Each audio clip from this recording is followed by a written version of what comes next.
Hello, Bhagwat sir is there? Yes. Hello. Hello. Good morning, sir. Hello.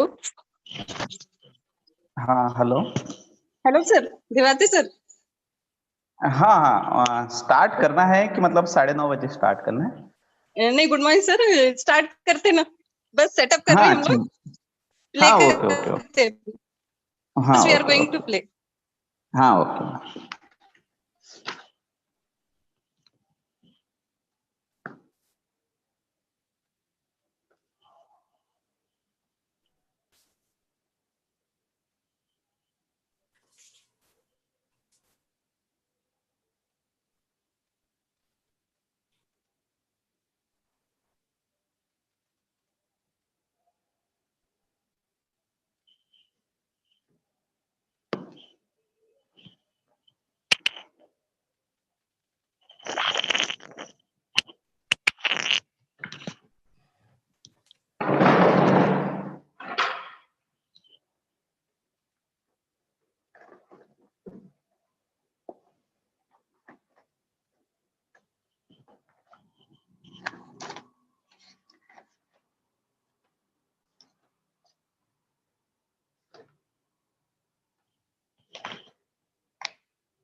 A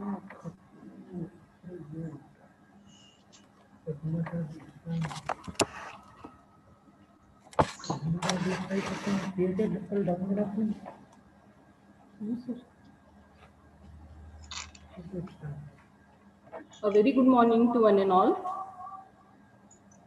I, Dr. Nazi Akhtar Rashidi, convener of this 2 days International Interdisciplinary Virtual Conference on Drug, Disease and Development 2020.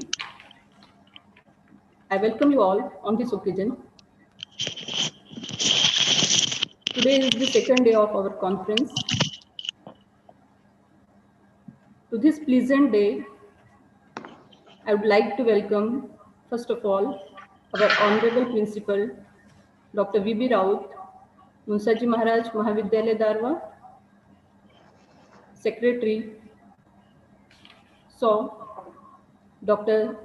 Sangeeta Vighedkar, Secretary, Vidya Prasarak Mandal, Darva,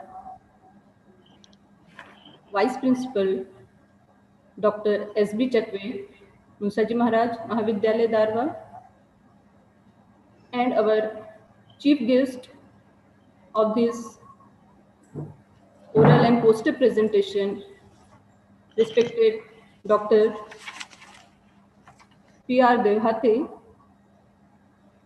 Associate Professor, Department of Chemistry, Shri RLT College, Akola. I am very obliged to Sir that Sir has accepted our invitation as a chief guest for the chairing this session and as a jury of this oral and poster presentation. I welcome you, Sir, on behalf of Thank you, our madam. college Okay, good morning to all of and you. this International Interdisciplinary Conference. I welcome all the participants to the second day of this virtual conference. Friends, today also we have planned a very good session for all of you. For today, we will have the two sessions. In that, we will have 4 talks from our eminent personalities, eminent speakers from different parts of the country and from abroad. The first session will be chaired by, again, respected Devhate sir, and the speaker for this session will be respected Dr. Muhammad Abrar Alam, Associate Professor in Chemistry, Arkansas State University, US. He will talk on synthesis and anti-melanoma of fused thiazole derivatives. To this first session also, we have the second speaker, respected Dr. Sivapriya Madam. Madam is Associate Professor in Chemistry from IIT Gandhinagar, Gujarat. She will give her insight on the topic New Age Cancer Therapy, Targeting Kinases. This session will be chaired by respected Professor Dr. H.S. Chandak, Professor, Head Department of Chemistry, GS College, Khamgaon. The second session will have the 2 talks. The first talk will be of respected Dr. K.S. Kiran, Professor of Physics, Faculty of Engineering and Technology, Jain Dean to be University, Bangalore, India. He will talk on crystallography in drug design. This session will be chaired by respected Dr. Ken Puri sir, Professor of Chemistry from Shri Shivaji Science College, Amravati.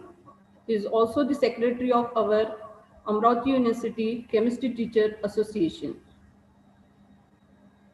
The second talk of the second session will be chaired by respected Dr. P.R. Padole, Professor of Chemistry, Shri Shivaji Science College, Amravati. And this session will be taken by Dr. G.M. Naziruddin, Professor Emeritus, Department of Chemistry, Abeda Inamdar Senior College, Camp Pune. He will give his insight on the topic of sustainable development of chemistry. But before we start this talk from our illustrious speaker, we will have our rest of the presentation, oral and poster presentation.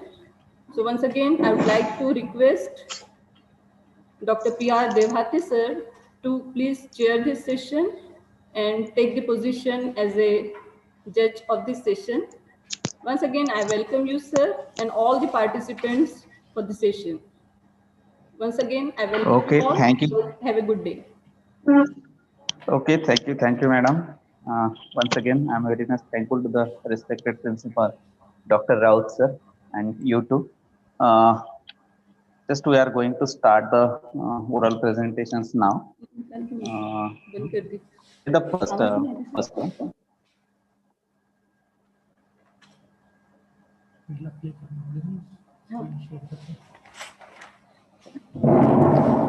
सब चलेंगे क्या बोलते हैं अभी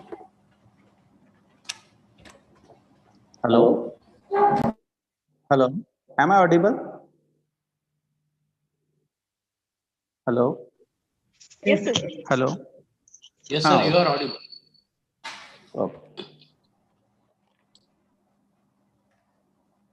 Good morning to one and all. We are going to start the presentation. Yes, sir, you are audible. We are playing the videos. Okay.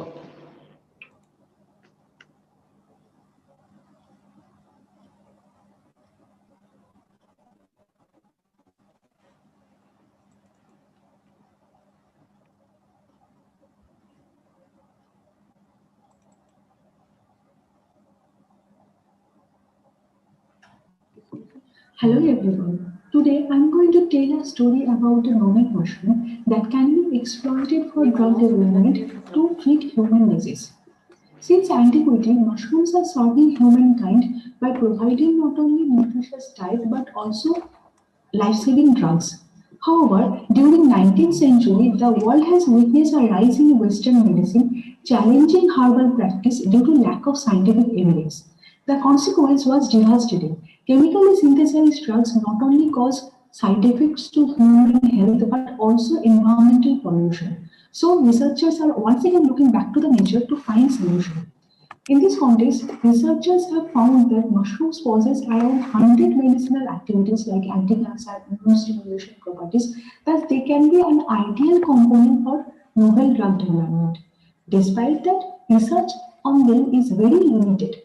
To fill the gap, our research team is working since past 10 years to unveil Indian microdiversity with special emphasis on West Bengal. The state is blessed with diverse agroclimatic regions, of which the Atlantic area is of special significance. The area supports forest of Shoya robusta, facilitating natural growth of a number of mushrooms, of which Drosula species is quite common. Besides, it is the home of a number of tribal people who are known as mushroom eaters and spend their whole lifetime residing in the forest area.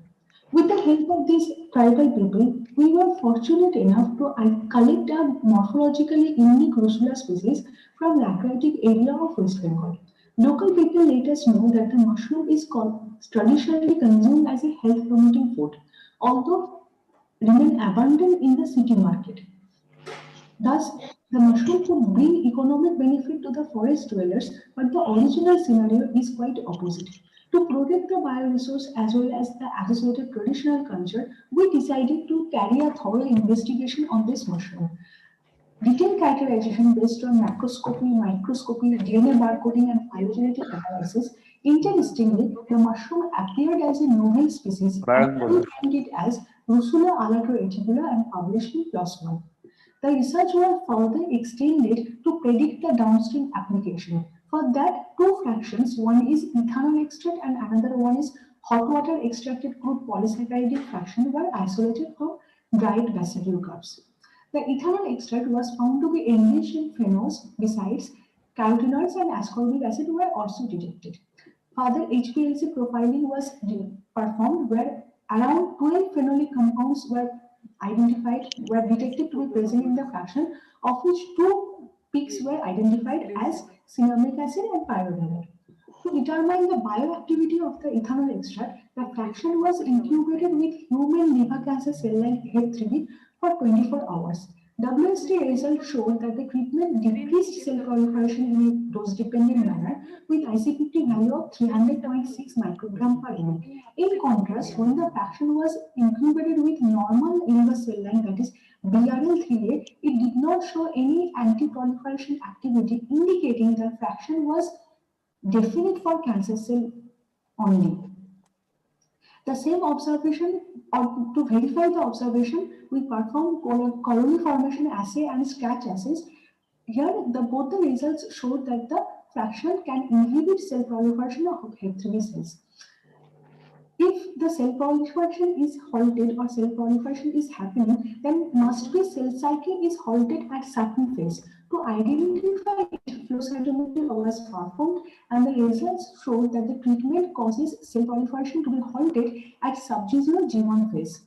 In this phase, cells are identified or cells are characterized to be contain less amount of DNA than the other cells. So must be the ethanol extract is causing DNA fragmentation. For that, tunnel assay was performed and we found that the treatment is causing DNA fragmentation in a dose-dependent manner. We know that anti-proliferation of cancer cells can be happening either due to necrosis or apoptosis. Researchers are finding for those drugs that can trigger apoptosis in cancer cells because cancer cell is mastermind to evade the pathway. We wanted to know which one is performing in this case. For that, actinium orange ethidium bromide dual staining as well as DAPI staining were performed. Microscopic observation showed that the ethanol extract was able to trigger apoptosis in Hep3B cells. Then we wanted to know the downstream pathway. For that, flow cytometry again was performed. Results showed that the treatment augmented intracellular reactive oxygen species production as well as loss of mitochondrial membrane potential, indicating that the mitochondrial intrinsic pathway might be involved in this case. To verify the assumption, we performed RT-PCR and the gel pictures showed that the treatment increases expression of BAX and caspase-9 and decreased expression of BCL2. So, in short, it can be said that the ethanol extract from Rosula alara reticula might cause stress to the Hep3B cell, resulting in augmentation of ROS production and loss of MLP that in turn changed the ratio of BAX BCL2 and activated caspase-9, triggering apoptosis. Besides, when the ROS is present in excess amount, it causes DNA to be fragmented. As a result, cell cycle will be halted. In this case, it is G0, G1 phase. And the whole pathway has been published in our previous article. Then we wanted to characterize the polysaccharide fraction at the molecular level. For that, FTIR, HPLC, GCMS, and spectrophotometry were performed. In short, it can be said that the polysaccharide fraction were okay, please stop the structure presentation now.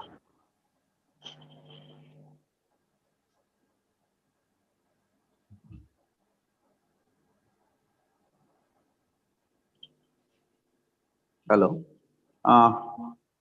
Sumanjana Katua. Yes, sir. Good morning, sir. Good morning. Good morning. Okay, you have presented it very nicely. Slides are very good, and also the references are there on the slide. It's a very nice presentation and the work too. Can I know what's your observation about the anti-cancer activity of ethanol extract? Yes, overall sir. observation? Yes, sir. We have performed anti-cancer activity against human liver cancer, that is Hep3B cell line. And we observed that the ethanol extract was specific for cancer cell because it cannot inhibit proliferation of normal cell. It is inhibiting proliferation only of cancer cell. And we wanted to know how it is working. for that we have performed many assays, and we found that it is causing changes in the gene expression, and as well as it is causing cell cycle halt. Cell cycle is not going to the next phase. Cell cycle is stopped. As besides that, it is a whole pathway we have understood how it is working, and we have understood that it is triggering the mitochondrial intrinsic pathway to trigger the apoptosis in liver cancer cell. Okay. Okay. Why you have selected that liver F3B cell line? Any particular reason behind this? Or if you have studied other cell lines also? No, so other cell line we have not studied, because liver cancer, because it is one of the most prevalent cancer in human, and it is going to rise in future also. And there are very small reason behind the liver cancer. For example, our diet as well as alcohol consumption. There are few reasons for that liver cancer can occur, and it is happening in a rapidly. So it is going to be a problem for human, and there is no such drug that can help liver cancer. There are some chemically synthesized drugs, but these are not helping. These are also causing some side effects. So we are searching for those drugs that can have low toxic effect, but more activity, more productivity. Where you have performed this study? In university. That is related to the cancer cell lines? In University of Calcutta, in our laboratory. Okay. The last one. Have you performed the how you have performed the DNA fragmentation? We have performed tunnel assay. There is a kit available in BD Bioscience, and through flow cytometry we can observe. We just treated the cancer cell with the ethanol extract for 24 hours, and then we used that machine which detects how many DNA has been fragmented. Okay. Chalo. Nice presentation, ma'am. It's a very good presentation and work too. Okay. Thank you. Next presentation, please.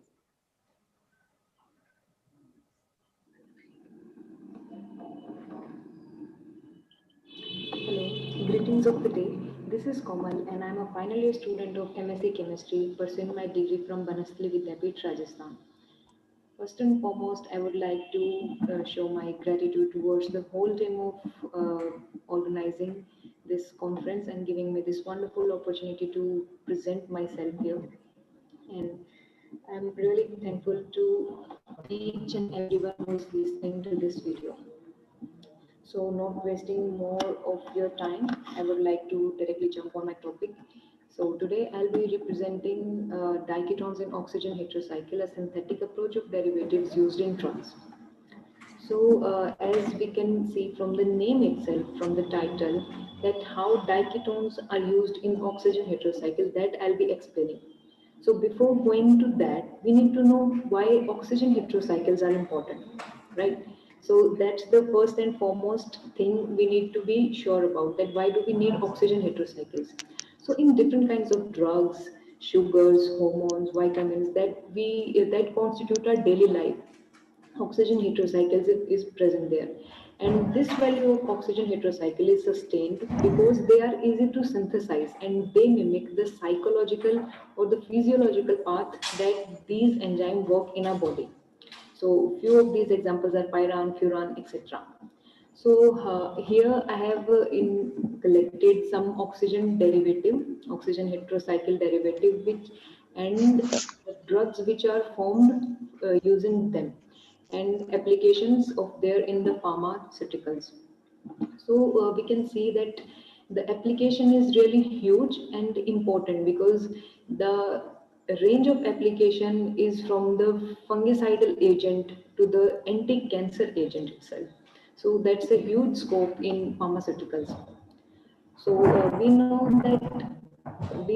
know that oxygen heterocycle has an important their value in pharmaceuticals. So how can we synthesize it? How can diketone be a point where we can synthesize oxygen heterocycles in much efficient way?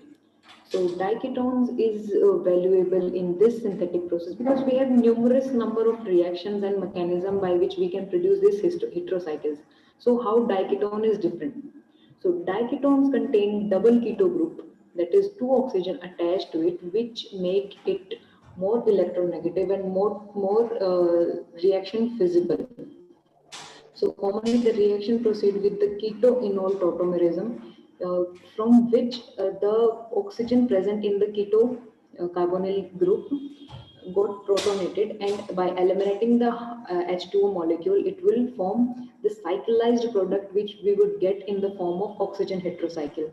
And apart from this property of the diketones, these are soluble in numerous number of solvents. So the widening the scope of the reaction, and they are easy to monitor in chromatographic techniques.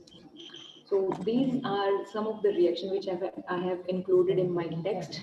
The formation of oxetane, furan, pyran, furanol, benzofuran, and flavonoid from the diketone using different kind of catalyst and other reagents. So I have included the text in such a form that we go from the smallest string to the and so on. So first we would study about oxirane and oxetane. Oxirane is a 3-carbon ring structure, so it won't be as stable as other of the oxygen heterocycle. So it's not very popular in the use of drugs. So we would start from the oxetane. Oxetane being very prone to the hydrogen bonding, so it is very important, and it acts as a good intermediate in the synthetic chemistry. So this is the reaction from which we get oxetane, and oxetane is used in different drugs also. So furan is a 5-membered oxygen ring, and the most popular method from which we can synthesize this furan is Pahl-Knorr method. It's called Pahl-Knorr synthesis, which is basically used to synthesize different heterocycles, not only oxygen heterocycle. It can be used for pyridine and thiopine, etc. So every different heterocycle can be synthesized from Pahl-Knorr method. Here we have included one for dicarbonyl compound to convert them into furan by acid-mediated method. Like using a concentrated acid, we would end up synthesizing the furan. So basically we have so much ways by which we can synthesize the furan, but some of them are not commercially profitable, so we won't use them in the formation of pharmaceutical. So next, the problem of solving this, that the reactions which we are carrying in the presence of different solvents and different reagents, they are sometimes toxic for the environment. So we need to move for the modification. So one of such modification have seen in the furan, in which the reaction is carried out in the presence of ammonium acetate in aqueous ethanol with the different solvent, and it would be yeah. So diketones is Please stop the presentation. diketones is used to synthesize furan derivative by this Please. process. Okay, Komal is there. Yes, good morning, sir. Good morning. Okay, when you have sent this recorded video, because your name is not in my list, that's Komal, na? Sir, actually, From where there you was are? some. Sir, I'm from Okay. Haryana, studying in Rajasthan. Haryana, Rajasthan. Okay. Uh, hmm. Ma'am, can you elaborate the copper catalyzed annulation of diketones, which you have performed, I think?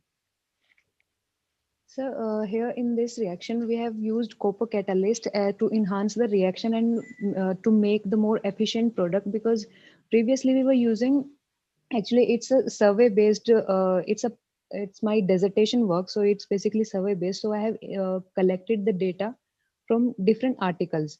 So we noticed that when we are using Pahl-Knorr synthesis and the basic reaction mechanism that are used to synthesize the oxygen heterocycles, they were taking much more time, and the product that was obtained from them was not that efficient. So copper catalyst was used to enhance the reaction. It catalyzed and it would make the reaction more reactive towards the product. Okay. Okay. As far as the characterization is concerned, how you are characterize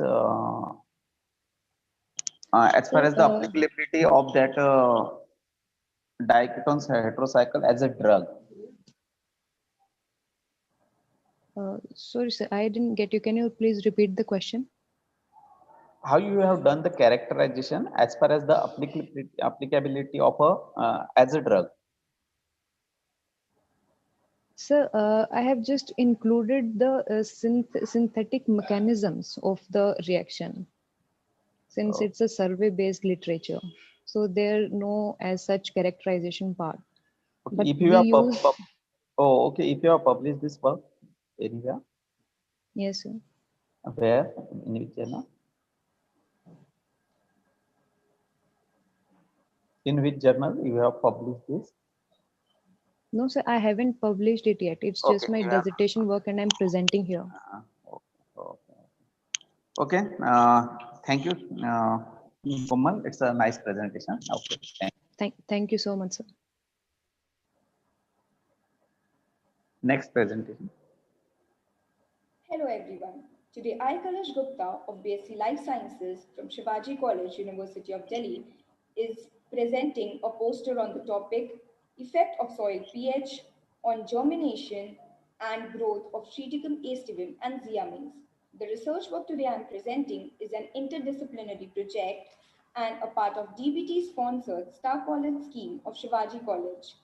The project is done by the students of botany, zoology, chemistry honors, and life sciences and physical sciences with chemistry courses under the supervision of Dr. Richa Arora, Dr. Ashwani Sharma, and Dr. Nand Gopal Giri.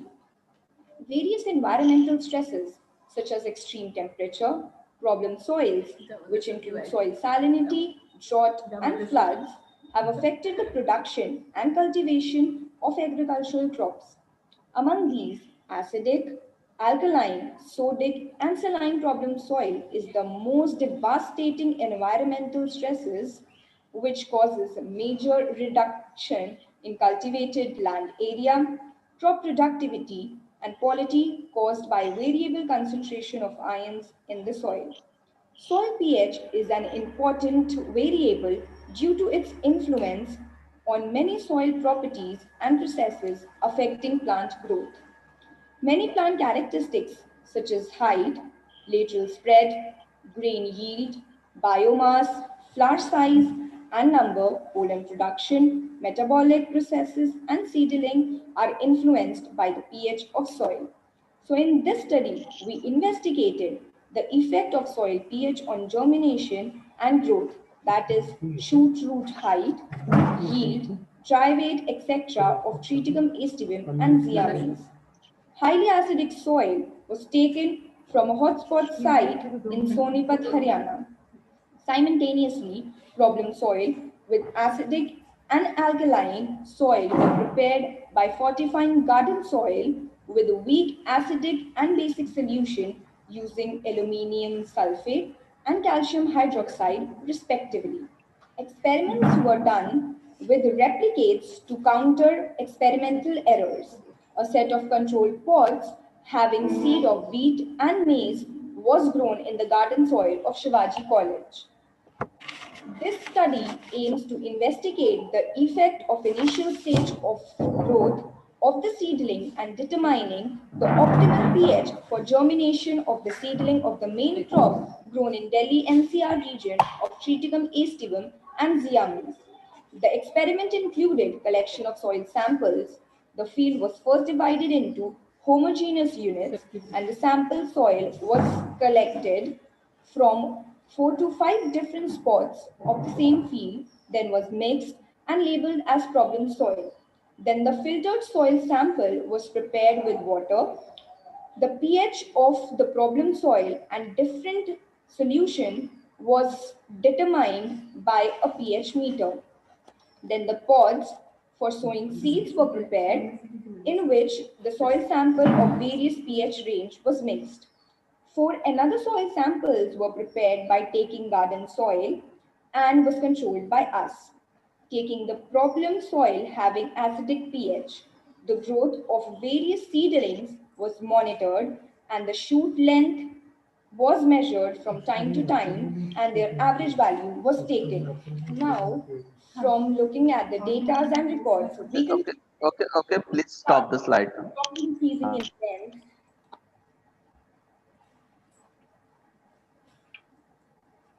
Hello. Hello. Hello. Yes, sir. Can I get the name of the presenter?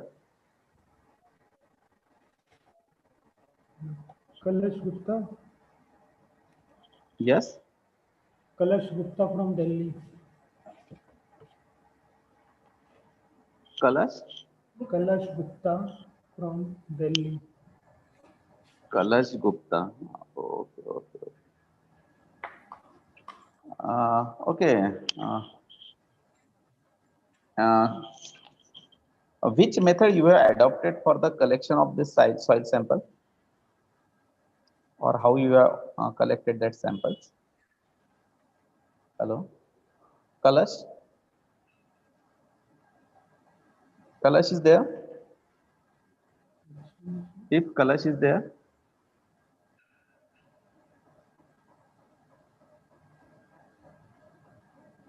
Hello, Bhagwat sir. Yeah. If Kalash is there. Yes, sir.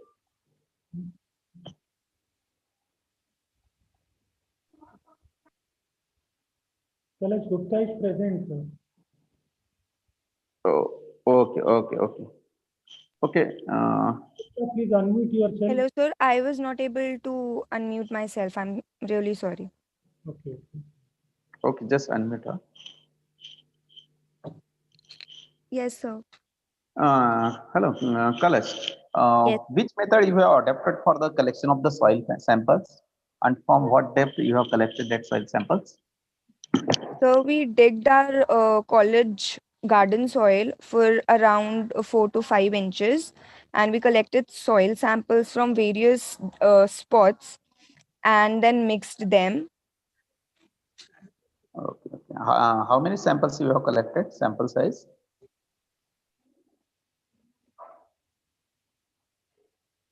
Hello. Hello, Kalash.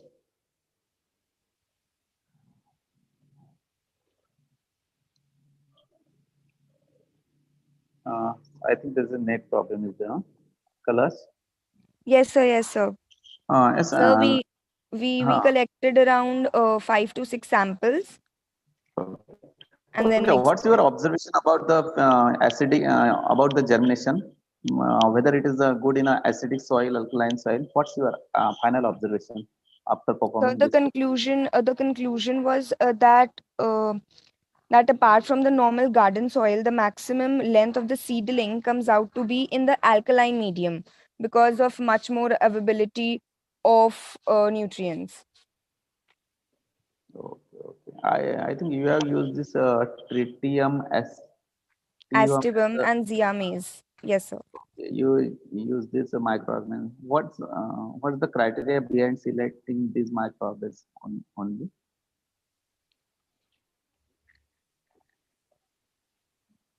So triticum is a wheat, and Ziamase is obviously the corn or maize. They are the common crops which are usually grown in Delhi NCR. So therefore we collected and selected this. Okay. Thank you, Kalash. Kalash, it's a nice presentation. Thank you. Thank you so much, sir. Next presentation.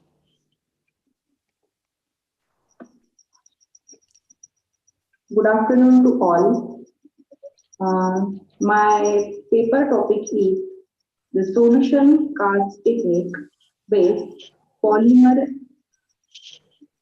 PO-PVP NaClO2 polymer electrolyte characterization and solid-state battery application. The authors of the paper are C.A. Fargore, A.R. Chaudhary, S.H. Milkar, Assistant Professor, Department of Physics, Shri Shivaji, Arts College and Science College, Apple.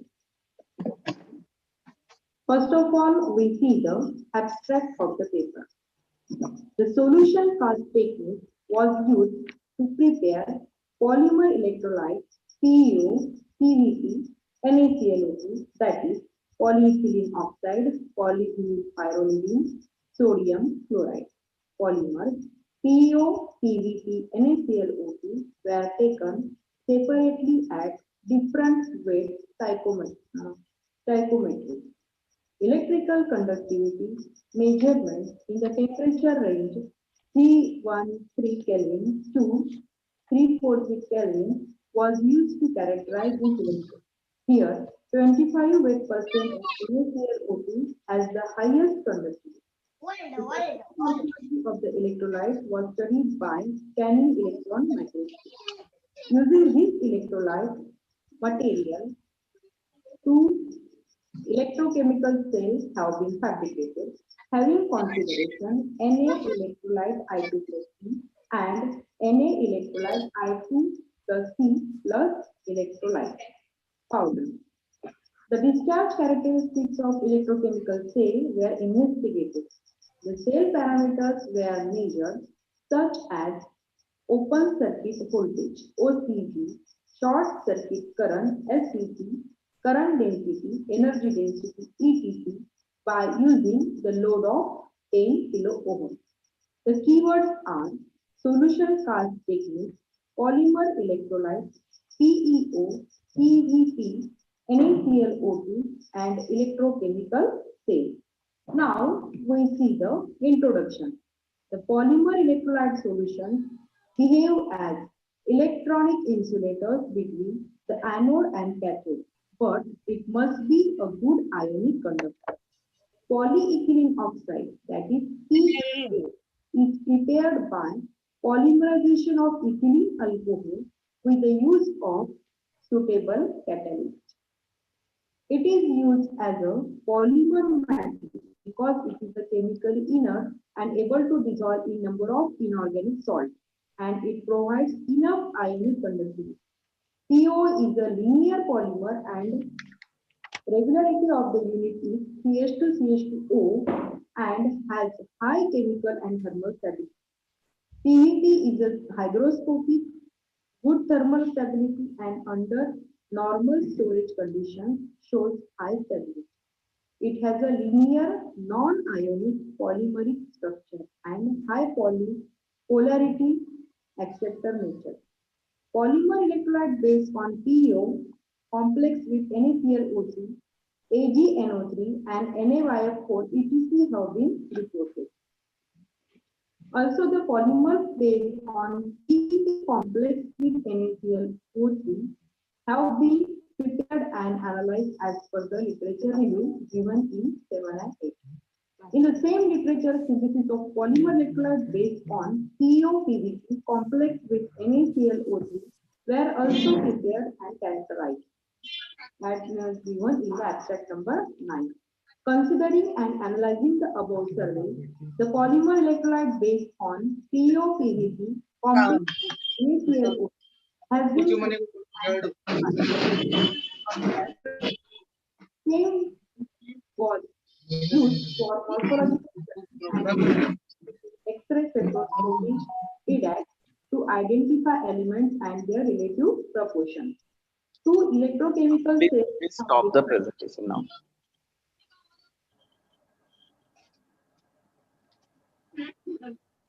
Hello. Hello, Dr. Poonam Parthore.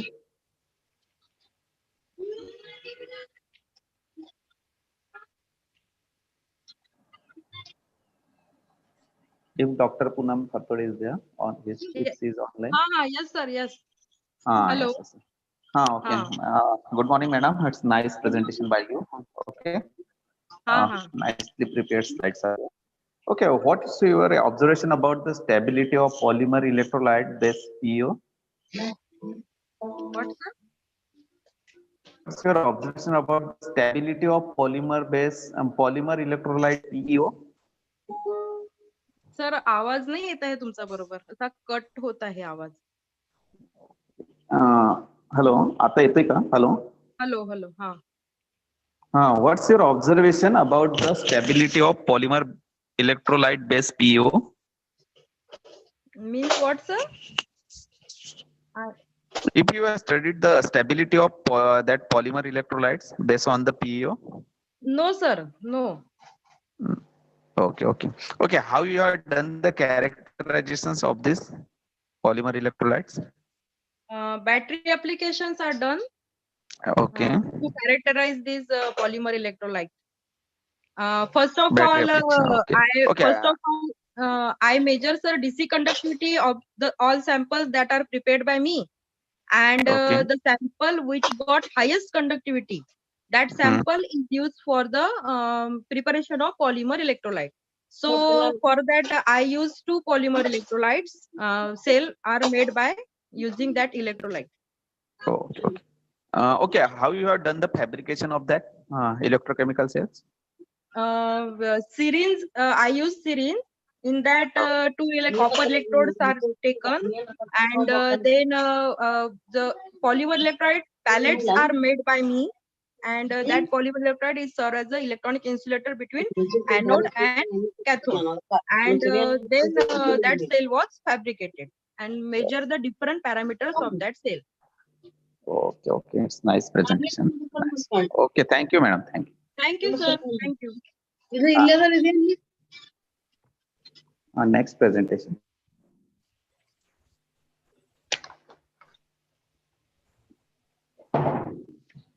Hello, sir.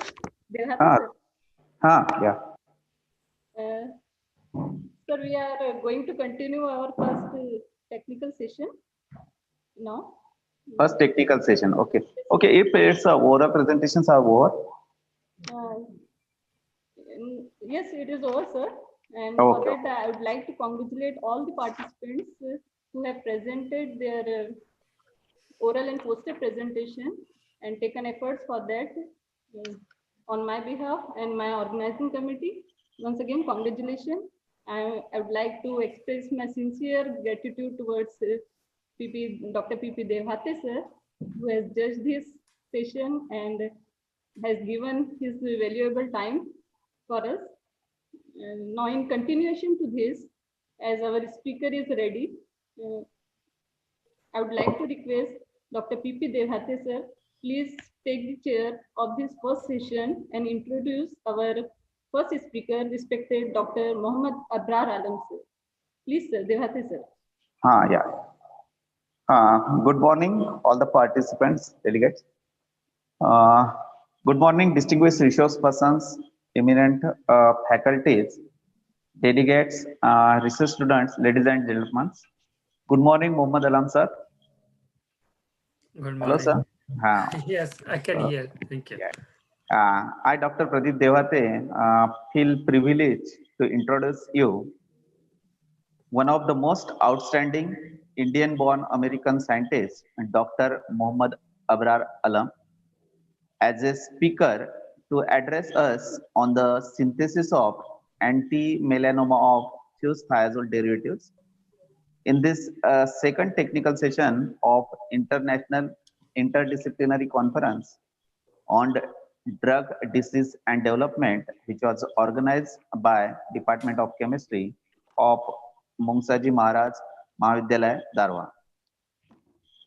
Dr. Abrar Alam is presently working as an associate professor in chemistry at Akron State University, Jonesboro, United States. Having had his early education in India, he has been privileged to be associated with some of the most premier institutes in India and abroad. That includes Aligarh Muslim University, then Indian Institute of Technology, Kanpur, University of Minnesota, US, etc.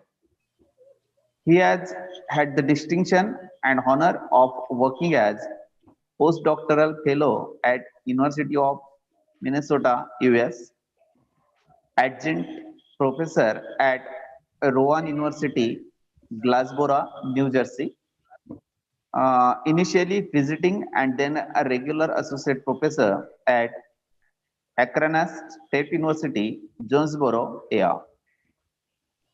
A man of numerous national and international honors, Dr. Abrar Alam has received a global acclaim on the strength of his 34 paper publication in the world's most prestigious journals. He has the distinction of making about 40 posters and oral presentations at international conferences of global acclaim. There are 3 US patents to his credit, which is the mark of his outstanding research contribution. On the strength of his tenacious pursuit for the quality research leading to the synthesis of life-saving anti-cancer drugs and compounds, he has received the funding over $1 million US from the world's most reputed institutes. That includes Rockefeller Foundation US and many others. Dr. Alam is acknowledged as a versatile authority in wide areas of interdisciplinary science that includes organic chemistry, then biochemistry, pharmacology, cell biology, and so on. Sir, Abrar sir, it's a matter of truly a great fortune for all of us that the academician of your eminence and pause is going to address us on this occasion of this international virtual conference. Sir, I once again welcome you, and now it's over to you, sir. Dr. Abrar Alam, sir, please start your presentation. Okay, thank you, sir, for your kind words. So without further ado, I would like to start my presentation first. Yeah, I'm very thankful to Dr. Nazia Rashidi that she invited me on behalf of this committee of this conference for drug, disease, and development.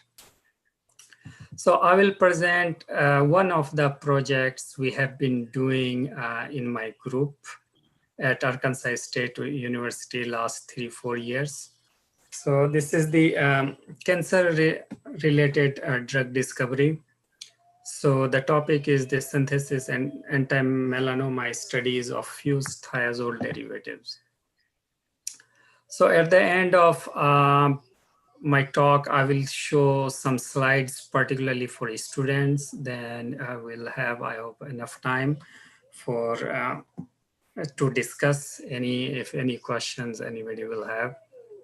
So these thiazoles and thiazolines, they are the, sorry, I need to minimize, it's covering my slides. Okay. So thiazoline are this 1,3 sulfur nitrogen containing 5-membered cyclic heterocycles. They are found in a large number of natural products and several approved drugs. And numerous synthetic derivatives have been reported to find potent bioactive molecules. So a few examples I have shown. So see here in the this molecule called PC-bactine, it has thiazoline, 2 thiazoline and 1 thiazolidine moieties in this molecule. It shows very good bioactivity. Dasatinib, it's a very good drug to treat for targeted therapy to treat leukemia. This is mainly for Philadelphia chromosome positive leukemia. And ritonavir, it has 2 thiazole moieties, and this drug is used as anti-HIV drug. These are some examples. This shows fused thiazole derivative. Fused thiazole derivative means in the previous slide, you could see just thiazole is attached by 1 or 2 points. Here, the ring is attached with the thiazole moiety. So these are the example, edoxaben, so recently approved drug, and it has fewer side effects than widely used warfarin anticoagulant drug. These two molecules, pramipexole and telipexole, they are used as a neurological to treat neurological disorder. And this is the firefly luciferin that we know, that jugnu, the light we see in jugnu, the fireflies, that comes by the metabolic activity of this molecule. So it has fused benz-thiazole as well as thiazoline moiety. Okay, so just a few slides for background. How did we start this recent thiazole project? Initially, when I joined Arkansas State University in 2015 as an assistant professor, I started working on this project using Bailey-Hillman adducts. So these Bailey-Hillman adducts, they are easily synthesized from acrylates and aldehydes, and they are widely used for different reactions to synthesize natural products and several bioactive molecules. So we tried to use this one with 2 aminopyridines and to make the spiridopyrimidinone. Here the solvent, key solvent was the hexafluoroisopropanol.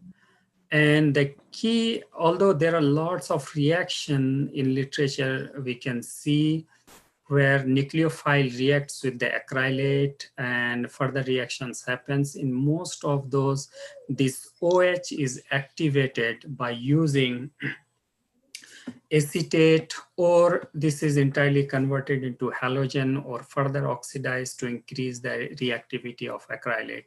But we reacted directly the Bailey-Hillman adducts with the nucleophile to make pyridopyrimidinones, and no activation is required. So direct reaction or such type of reactions are not common in literatures.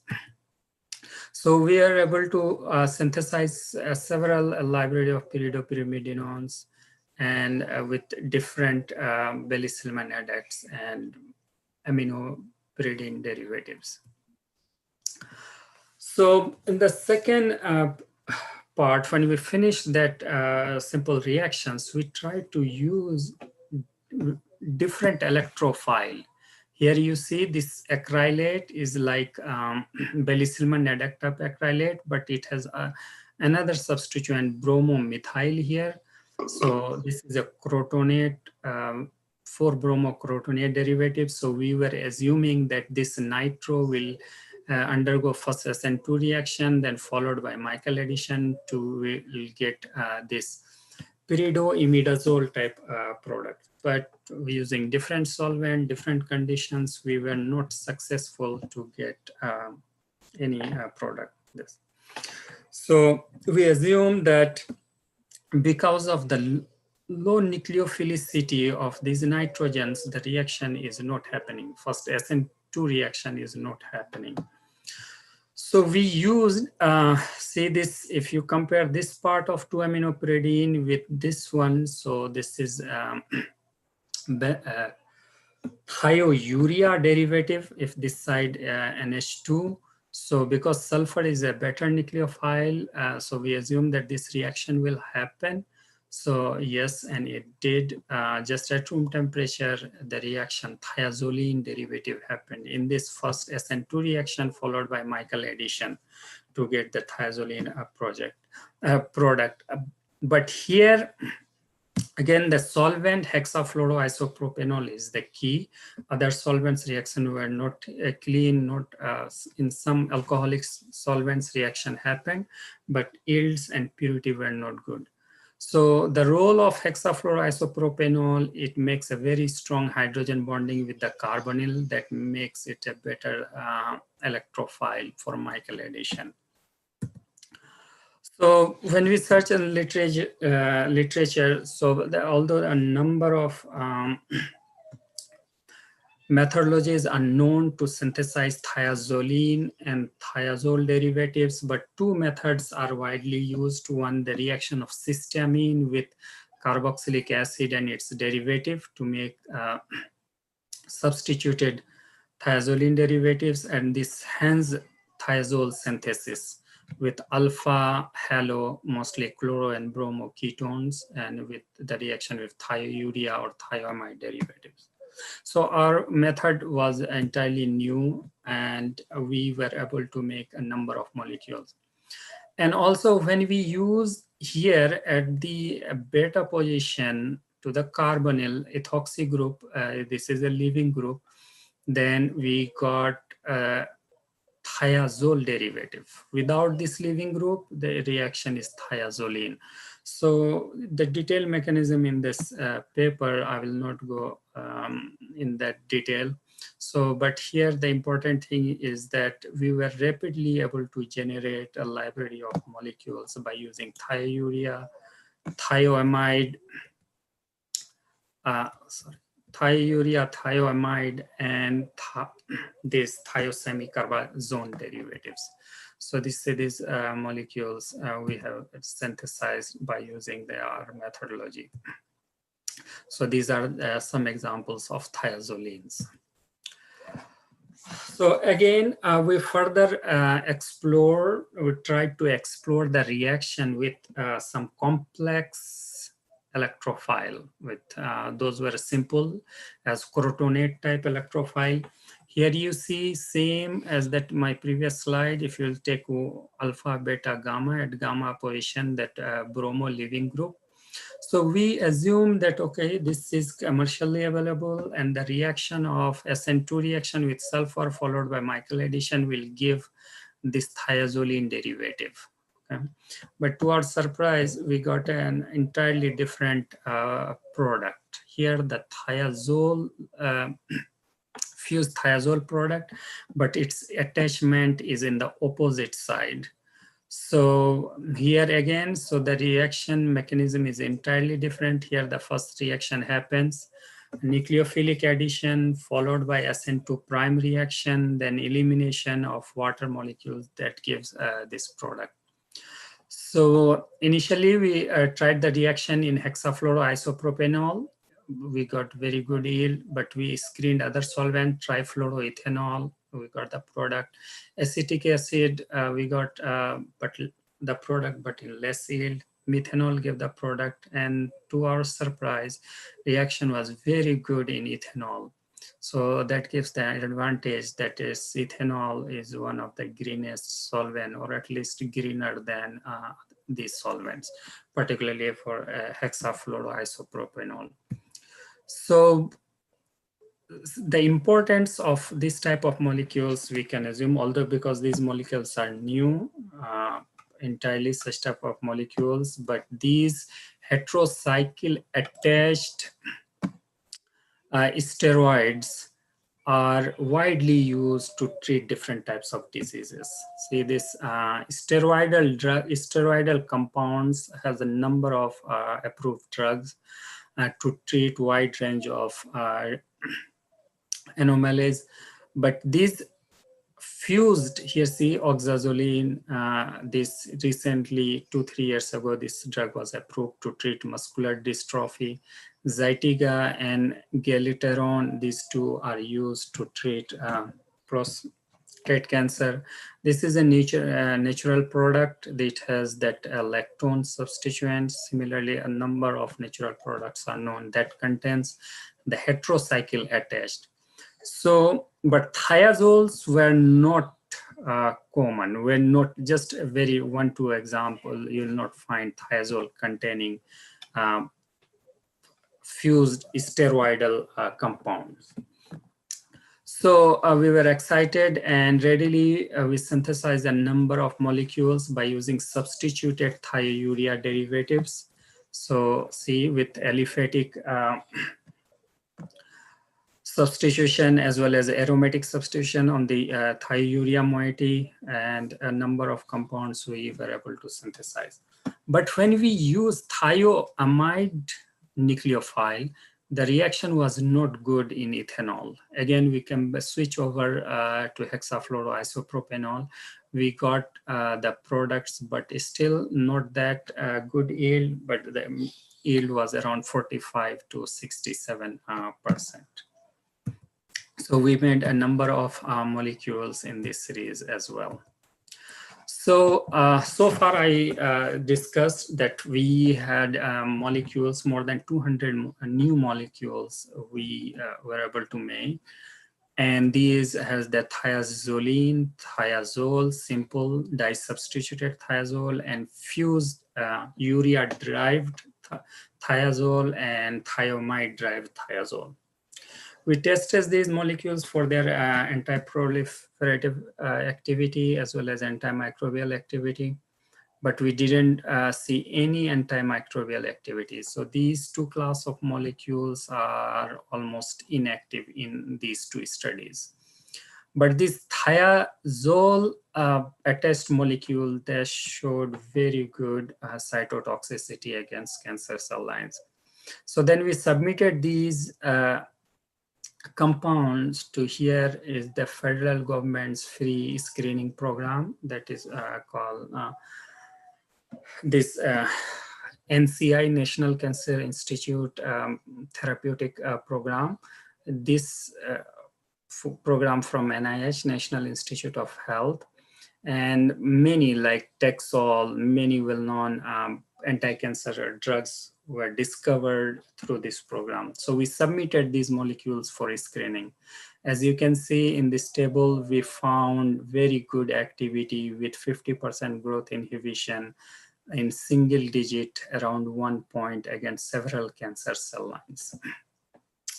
So just at a time, we cannot pursue with all these cell lines. So we chose melanoma to study our compounds, how they are potent against melanoma cell lines. And in general, our compounds are consistent, showed consistent activity against these molecules. Yeah, somebody said raise a hand. Any question? Anything? No. Okay. Okay, we'll take it at the end. Padmaja. Sorry? We will take it at the end of this lecture. Okay. Sir, okay. Yeah. So. Okay. Yeah, that will be better to discuss. Yes, sir. You continue. So why we chose melanoma? So melanoma is one of the subtypes of skin cancer, although not very prevalent. Only 1% of all skin cancer related to our melanoma subtype. But almost 90,000 new cases are reported every year in the US, and the melanoma cases are the rate of melanoma cases has been increasing over the last 30 years, particularly for young people, okay, below 50 years old. So it's a big concern, and this is one of the most aggressive cancers. So see here, this picture I have taken from a National Cancer Institute website. So this is the structure cross-section of skin. This is the epidermis and this dermis layer. So epidermis has several layers, mainly 3 types of cells, squamous and basal cells, and third one is melanocyte. So most of the epidermal cancer related and these 2 cell lines, basal cells and squamous cells. And this is shown around just 1%. But these cancer related to these 2 cells, they remain localized. Okay? They don't metastasize readily. But melanocytes, these cells, the origin is different. It origin in the different organ. It migrates in the embryo on the skin just before birth. So these cells have the tendency to migrate easily. So that's why this is the that makes the cancer of melanocytes, melanoma, very dangerous, because once they develop, they migrate very easily to other organs. And as we know, this 90% cancer-related problems are deaths due to metastasis. So once they metastasize, that 5-year survival is 5 to 20% based on the health and age of the individuals. So we try to pursue our activity, the study of our compounds against melanoma, and already a lot of research have been going on for this to treat this cancer. So recently, these targeted therapies, BRAF inhibitors and MEK inhibitors, three drugs have been approved, and they are used as combination therapy as well. And also immune checkpoint inhibitors are used as immunotherapy to treat this one. But still, once it is metastasized, very difficult to control. So we try to study further these molecules for their activity, because these are melanoma cancer cell lines, their activity. They showed very good. We selected these 8 molecules out of our those around 50 molecule library. So the next step was to see finding potent molecules. Those are toxic to cancer cell lines are very easy, but at the same time, most of those molecules are toxic to healthy cell lines as well. So this next step was to select our compounds, those not showing activity or cytotoxicity against healthy cell lines. So we chose healthy skin cancer, healthy cell line, that human foreskin fibroblast cell line, to see the selectivity of our compounds. As you can see, this compound 2, this 2 just with the phenyl substituent, it showed the IC50 value 21. And this compound 3, it showed almost no toxicity. Okay, we started with 200 micromolar concentration, and IC50 value was more than 100. Okay. And same, our positive control, this dacarbazine is used as chemotherapeutic agent to treat melanoma. It showed, our compound showed similar selectivity, but our compound has more better toxicity against melanoma cell lines than dacarbazine. So next step was there to analyze, to see where our compounds stop the cells, cell division, or it kills the cells. So we found that our compounds, based on flow cytometry analysis, to G2M phase, same as Taxol. We use the control Taxol and thymidine. So like Taxol, it disrupts the cell cycle at G2M phase. Then next step was to apoptosis, to see whether our compounds induce apoptosis or necrosis by using annexine 5 assay. And we found that our compounds are very good apoptotic agents. As you can see from the control dacarbazine, the drug, our compounds are very good when they are used at the same concentration. Okay, so that may be the reason that our compounds show better potency than dacarbazine. So whenever there is apoptosis, is associated with extensive DNA fragmentation in the cell. And whenever there is DNA fragmentation, there are generally 2 causes. One is that accessibility of endonucleases to the nuclear DNA, and inhibition of or inhibition of topoisomerase 1 or 2. So we studied these next 3-4 slides I will show. Those are from my collaborator, with the help of our collaborator, Dr. Alexei Basnakian at the medical center here in Arkansas. So we studied first tunnel assay to see the DNA fragmentation, and we found that yes, extensive DNA fragmentation in the treated cells, and our compounds cause apoptosis via 3 different pathways. That is very remarkable.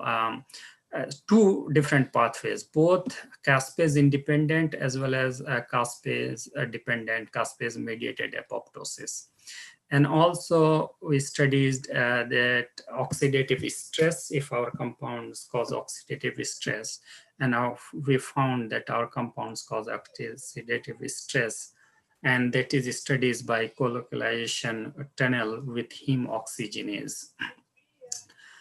And the controls showed only caspase independent apoptosis. Okay, this is the only one pathway, the used criteria we use to study our cells. So these are the bar graphs. So you can see the carbazine tunnel positive 5 at 10, so below 10%, our compound 3, 4, 5. So 5 is the most active, below 20, above 20%. Similarly, here oxidative, this oxidative injury to the cell, you see there is no dose response to the positive control, the carbazine. 5 micromolar and 10 micromolar almost same. But our compound showed good dose response, 5 and 10, it is very high. Similarly, all 3. So that shows that our compound causes oxidative injury as well. So this is another caspase activated DNase and in endonuclease G studies. So here, after finding our compounds as potent anti-melanoma agents, so we went back to chemistry again to find better molecules by using the methodology. So we use these 2 to make thiazoles, but the drawback of this methodology is that availability of these compounds, say 4-bromo acrylates, they are not commercially available, except I didn't find more than 5. They are very costly, very difficult to make. Why they are, although a number of literature reports to make these molecules by using free radical reaction of acrylate with N-bromosuccinamide. So as you know, that free radical reactions are not easy to handle, a lot of side products, and particularly such type of substrate, the bromine can react here as well, it can go here. So a lot of products and difficult to purify. So after a lot of thinking, that we found that if we can use that, convert the double bond as an epoxide, that can be used as an equivalent of gamma bromo acrylate type of compound. So the reaction will be similar, nucleophilic addition, then here will be a SN2 reaction, and then elimination of water. So indeed, we were very happy to find the products, similar products, by using these epoxy ketones. And this it has a huge substrate scope, and we have patented this methodology and the activity of resultant molecules. So very quick, I will go that, you see, this is cholestanol. We made the epoxide of the double bond and reacted with thiourea. Here thiourea, and we found the product very good in acetic acid. Here hexafluoroisopropanol didn't work at all, no product whatsoever. And alcoholic solvents gave some products, but acetic acid was an excellent solvent. It almost gave 100% solid products, just filtration gave more than 95% pure molecules. So we made a number of molecules in this series, and see the structure also we have confirmed by using a single crystal diffraction. So another epoxide we used, this ethisterone. You see, this epoxide, it was a drug, not currently is not used. It was the first progestin drug to treat gynecological disorders, but better drugs are these days in market, so this one is not used. It has a very delicate propargylic group. Under harsh condition, it undergoes rearrangement, different types of reaction. So we thought if our methodology works on this substrate, it means it will be very good methodology. So we made the epoxide, reacted with thiourea derivatives, and it worked very well, and we were able to make a number of compounds. Here you see, this is the R different groups. So up to here, these are thioureas. Here, these are thioamide derivatives. So these molecules also we submitted to NCI for their activity. Those cholesterol derivatives didn't show any activity against cancer cell lines, but these ethisterone thiazole compounds were very active against different cancer cell lines. You can see in the previous slides I showed our molecules, their activity was in 1 point something, but here most of the activity is below 1 point, sub-micromolar concentration. So in general, these molecules are 10 times potent than our previous library of molecules. Third, just recently we finished this work. This NUT ketone, it has an enone, it can be converted to epoxide. And this molecule just 2 years ago have been approved by FDA as mosquito and insect repellent. This is extracted from grapefruit's peel. Okay, the peel has this as an oil, and it is a natural insecticide, no side effect, not harmful to the environment, and it has a number of other activities, this molecule. So we changed the epoxide and reacted with thiourea thiamide derivatives. We were able to make a number of molecules. So currently we are pursuing these molecules for their biological activities, and these NUT ketone derivatives also didn't show any cytotoxicity against mammalian cells. So that is a little bit disappointing, but when we tested them against cancer cell lines,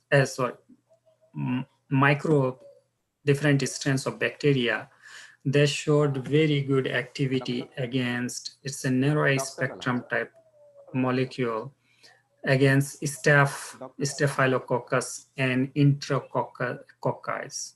You see this, with more oxygens, we found better activity. So that is good. They increase the hydrophilicity of the molecules, and they showed good activity. We have studied that these molecules are also active against biofilms, and we are studying against persisters as well. So I will not talk about this molecule in detail. So with this, or my this research related presentation, I will like to conclude that we have developed our in-house methodologies to make different molecules, particularly targeting. Our main aim is to derivatize natural products and approved drugs. So with this androstenone and ethisterone, we got very good anti-cancer agents. NUT ketone derivatives, very good antimicrobials, and this cholesterol-related cholesterol, it didn't show any activity against these things. So currently we are studying against this mouse melanoma in vivo studies, and further synthesizing molecules to increase their activity. Hello. Dr. Abrar, sir? Yes. Can I interview? Yes, please. Hello. Sir, we are running very short of time. Time? Okay. So yeah, yes, I'm concluding. Just yeah, this was my last slide. Just 2 minutes, if you permit. Due to some reason, sorry, I was not able to hear. Looks like my voice is very low. Sir, you just 2 minutes are there with you. Next speaker is there. Please, sir. 2 minutes? Yeah. Okay, sorry. Okay, so for students, so this is my group. I will quickly skip. So I would like to acknowledge my collaborators and my funding, funding agencies, our department, NIH, IMBRE, and then Arkansas Biosciences Institute for research. And then this is our Arkansas, although people in India, we know New York and California, but not many people are familiar with Arkansas. Some famous things of Arkansas is the Walmart International. The origin of Walmart is from here. Bill Clinton, our ex-president. And in our city, this one is the world's largest rice mill. And very good, a lot of natural activities. I often go for fishing here. People go for fishing for fun as well as for food. And for students, if they are interested, I hope a lot of students are in this presentation. So please feel free to contact me if you are interested for MS or PhD in medicinal chemistry to develop anti-cancer or antimicrobial agents, and organic chemistry background or microbiology, biotechnology, or molecular biology background students are welcome. So our university requires GRE score more than 300. So in this, if you need any information, feel free to contact me. Okay, thank you all. Sorry if I took extra time. Hello, thank you, sir, for this intellectual guidance and presentations. I know that participant has the queries or the questions, but as we are running short of time, I request all the participants to please send their questions to the organizers. Organizers will convey that questions or the queries to the Muhammad Alam sir. Okay, sir, it's a nice presentation, nice informative talk on synthesis and anti-melanoma of fused thiazole derivatives. In his talk, sir has addressed on various aspects, concepts, and methodologies related to the fused thiazole derivatives and other analogs. Sir has presented the library of so many heterocyclics synthesized using different solvent system by Michael Edison and the other. Dr. Abrar Alam, sir, has done the anti-cancer study related to the fused thiazoles using various cell lines like renal, then breast, CNS, prostate cancer, etc.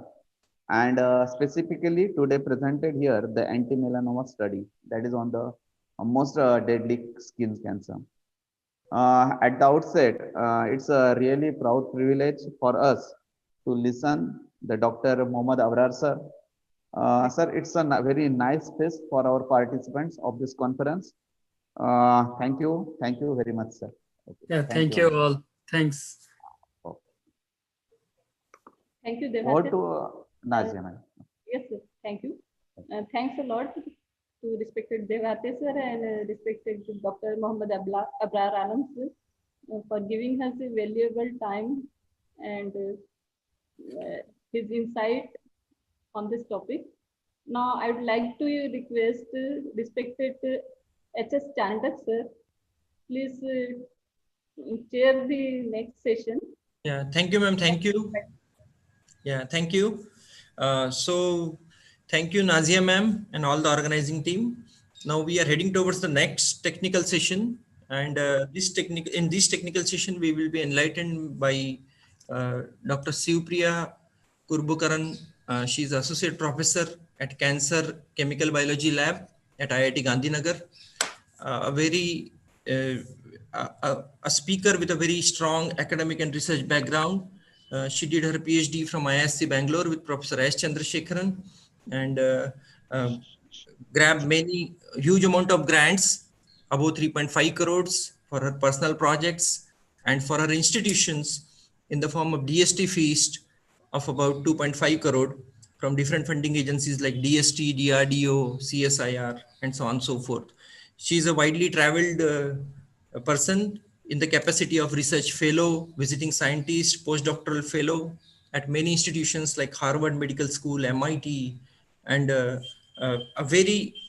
she's having plenty of feathers in her cap.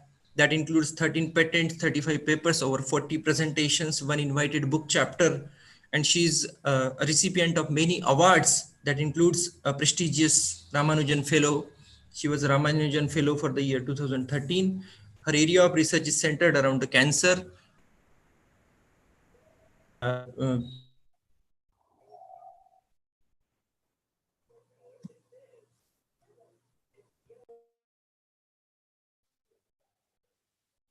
By the organizer. With the introduction, I invite Dr. Cypriya ma'am to enlighten us on new age cancer therapeutics targeting kinase. Over to you, Cypriya ma'am, please.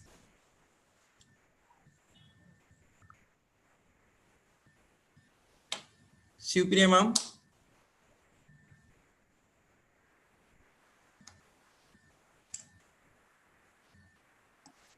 Okay, so the host has to unmute me. That's why I was not able to unmute. Okay. Thank you. Welcome, ma'am. Welcome, ma'am. Thank you, Dr. Hemant. Thank you, Dr. Nazia, for inviting me. So without further delay, because it's already 1 hour delay of my talk, so I will just quickly share my slides. And then please let me know if anyone has any questions in between also, you can ask. And also please let me know 2 minutes before 20 minutes. So I will try to cut short my talk as possible. Okay, thanks a lot for inviting me today, and thanks for a very kind introduction. And we are very, very young team at IIT Gandhinagar. So today I'm going to talk about how this new age cancer therapeutics can be more potential and what we are doing here. So to just start with, our lab is at IIT Gandhinagar. So we are a very young group. We just started 7 years ago here. So you can see this here. Everybody is very happily smiling in our lab. So I'm going to talk about one project that started as a first project in our lab, and how this project actually gave us a lot of interesting results, but a lot of failure also, but how we learn from the failure. Because it's all, I can see more than 100 participants in this conference. So I'm sure that 90% of this conference people are young students. So I want to make sure that medicinal chemistry is not just a stream in chemistry, but it's also very, very important. That will give you a lot of interesting ideas for drug discovery. So if you know medicinal chemistry well, if you know chemistry well, so probably drug discovery can be possible in India, and we will be able to make a drug in India. So that's our goal. So I came back from Boston after finishing my postdoc to start my own group, so that in future, at least there should be one drug from our group. So I'll tell you 2 stories that has been very interesting and very innovative in our lab, and how we figured out from bench to bedside, right? So always people wanted to make a drug which starts from the bench and then it goes to the bedside. That means whether we can make a drug in our lab and then or molecule, or discover a small molecule that can actually go to a clinical level or to a drug level. To start with, let me just, can you see my cursor? Yeah, quite well. Okay, so I'm going to talk about the 4 students who worked very hard. The first 4 students, PhD students of my group: Altaf, Siddhant, Javina, and Rashmi. So these 4 students actually started when I started the group, and all of other students are also in my group, but these are the first 4 students. So we work on kinases. And the previous speaker already gave a very good introduction about cancer. So I don't have to give a very brief introduction about cancer, because we all know that. So I have to change this slide, this side, because now hallmarks of cancer is not 5. There are about 7 hallmarks of cancer by Professor Weinberg. So I was in the next lab of Professor Weinberg in MIT. So I'm very, very proud, and I'm very happy that I could able to see him every day and speak to him every day. So now there are 7. In his new book, he has actually put 7 hallmarks of cancer. So as you can see here, it's a global killer. It's not just only in United States, or it's not only in China. It's everywhere. Okay, so in our country, especially, it's very, very huge. So we are probably the third in the world that is affected by this global killer. So why kinases is the quick introduction, because kinases is a kind of a cascade mechanism that happens inside the cell, right? So when a kinase phosphorylates, or when a kinase put a phosphate on another protein, it is a signaling cascade. So that gives a signal to the cell. So these kinases can also, it's a very simple reaction, right? If it's a very simple reaction from ATP to ADP, or if it is removed, if there is a phosphate group is removed, that is because of phosphatase. So this is a very normal signaling cascade that happens inside the cell. There are 2 classes of kinases, one based on their substrate, which amino acid it goes and phosphorylates. One is serine threonine kinases, another one is tyrosine kinases. So these kinases are actually involved. If you see this right side figure, it is involved in several different type of cancers. Okay, so there are about 528 protein kinases in human kinome. As you can see here, these are the major kinases and very well studied kinases, which are there in dark red color. So if you see, this is called a kinome tree, and there are several kinases here. And what most of the kinases do, and most of the kinases has a substrate, is ATP. So there, all the kinases will have a similar kind of a binding pocket, like ATP binding pocket or a GTP binding pocket. Okay. So there are several patents, there are several papers. In last 15 years, the kinase discovery has come very, very far ahead. And all you know is like Levac is one of the important drug that has been discovered for PCR-able kinase, which is also a drug for several types of cancer. So which is a blockbuster drug that is one of the first kinase inhibitor which became a drug. So this gave a lot of information, as well as lot of encouragement to take up kinase as for the drug discovery. So these are all one of the few drugs that is actually in the market, and these are all kinase inhibitors. But the problem in kinase drug discovery is the mutations in the active site. So suppose if one drug is used and the mutation happens in the same site, then the same drug cannot be used. This is there in microbial resistance also, it is there in kinase drug discovery also. Okay. And then, as I mentioned, lack of selectivity.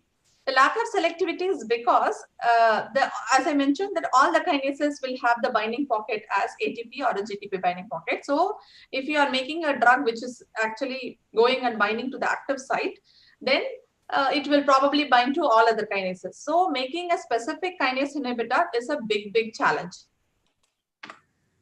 So we have chosen a pathway that is very, very important in kinase, very, very important in cancer, because whenever there is a damage happens because of chemotherapy or a radiotherapy, the cells will be able to repair its DNA damage. Okay, so the DNA damage happens and the cell will be able to repair itself. So when the DNA damage happens because of chemotherapy and radiotherapy, and the repair also happens, then the cells will be able to survive. So that is one of the major reasons that the cancer cells are immortal, right? We are not able to kill them completely. So if you want to kill them completely, then we have to inhibit the kinases which actually do this repair. So as you know that the DNA damage can happen because of cellular metabolism. It can happen because of UV and IR exposure. It can happen because of a lot of carcinogens. It can also happen genetically, that is replication errors. Okay, so as you can see in this figure, there could be a double strand DNA breakage. There could be a single strand breakage. So when the double strand and single strand breakage happens, in a normal cells, the repair happens. And then, but the repair also can be mismatched. If the repair is mismatched, then a lot of mutations happen. And that's why it's very, very important that to study what are the kinases actually they are involved in such kind of a repair mechanism. So, and this repair is also important to suppose if this DNA damage repair is inhibitor. I mean, this is all streamlined by all these kinases. But if the kinases are inhibited in this pathway, then it will be a good therapeutic strategy for cancer therapeutics. Okay, so as you can see here, when there is a DNA damage happen, there is one important protein called ATR which comes and repair. Similar way, when there is a single strand DNA damage happen, there is a protein called ATM which will come and repair. So these are the downstream pathway of proteins. See, most of you probably will be chemists in this conference. So I'm not going too much into the biology, but it's also important to understand that biological mechanism behind this DNA repair. That's why I just gave few introduction slides. Okay. So there is one more word that I've written here. It's called synthetic lethality. So we also do a lot of synthesis, right? What does synthetic lethality means? If there are two proteins, okay, in cancer pathway, and then one protein, because of mutation, is already silenced. That means that one protein is not active. So there's only one protein pathway is active. So if you inhibit the one protein pathway, then both the cycle will be stopped. So the cancer cells can be killed. So that's called synthetic lethality. Okay. So ATR and ATM are actually known to be synthetically lethal. So if you inhibit one, the other one will not work. That's called synthetic lethality. So these are all the inhibitors. So we started with making a specific inhibitor for ATR and ATM. Why? I have told you, because they are synthetically lethal and they are found to be very, very important targets for cancer. But their structure is not available. If there is a structure available, then we can do docking, we can do a lot of structural based analysis, and then see whether we can make the specific inhibitors. But there are no structure available for ATR and ATM protein. So we started with the known inhibitors. Like you can see, these are the inhibitors which are there as a published inhibitors, but none of them actually went to clinical trials or clinical level because their selectivity was a big question, because some of the inhibitors were inhibiting a lot of the kinases. So we wanted to design some inhibitor specifically for ATR. So what we did is, there was generation 1 inhibitors. This is when we started the lab before 6-7 years. So there is generation 1 inhibitors, there is a generation 2 inhibitors. So we started both the synthesis. Altaf is the one who started the lab, and he started, he's a synthetic chemist. So he started making this generation of inhibitors. And Rashmi, as I told, she is a biologist. So she started working on the biology of ATR. So first, as always, that we could able to model the binding pocket of ATR. So we modeled the binding pocket of ATR, and then we took the ATR model from mTOR model. So mTOR and ATR are very relatively very close homology proteins.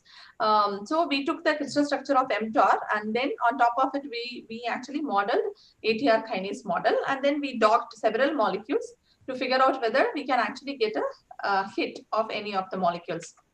And then we also simultaneously started the synthesis. There were two scaffolds. There was one scaffold which was already known as mTOR inhibitor, which is called ATR, which is also an ATR inhibitor. This is called the taurine 2. So we started some molecules with the taurine 2 scaffold, as you can see in the 11.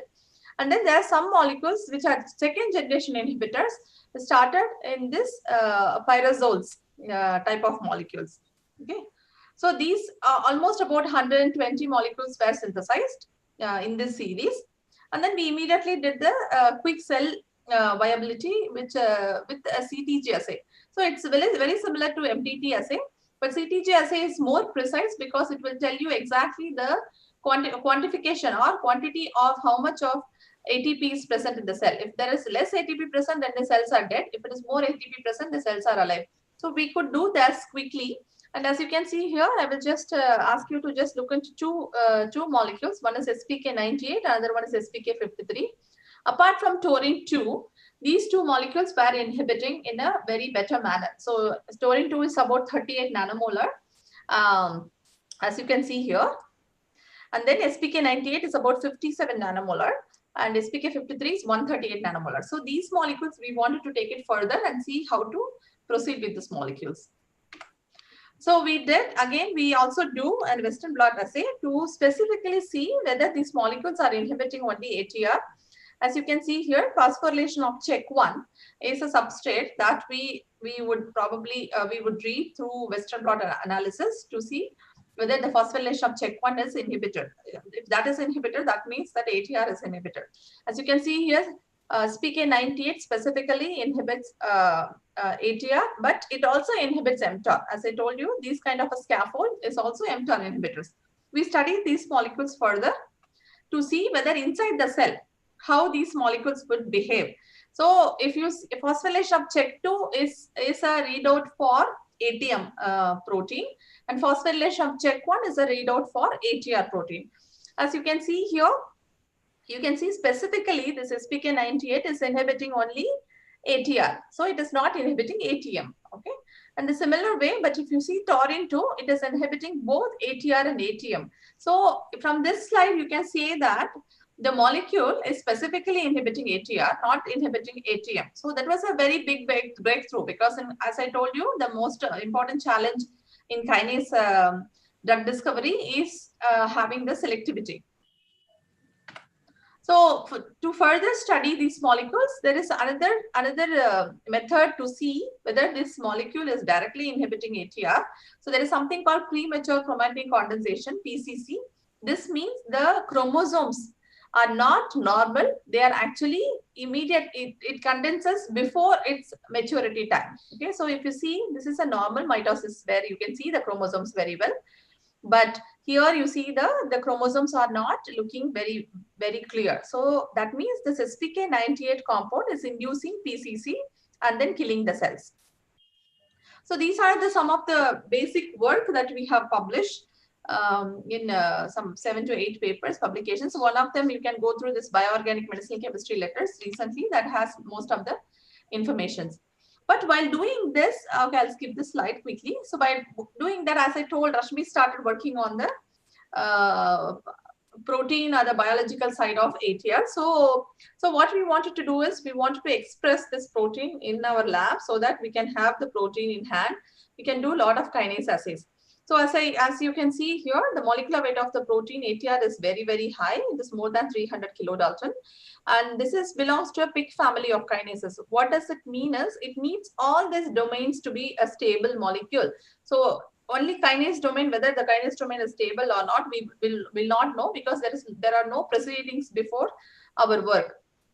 So we started expressing this. So as you can see here in my title, we have failed almost 26 times. We were not able to express this. Almost for more than 2 years, Rashmi was just trying to clone this protein, but that was very, very difficult. And then most of the time it was a failure. Okay, but we didn't stop there.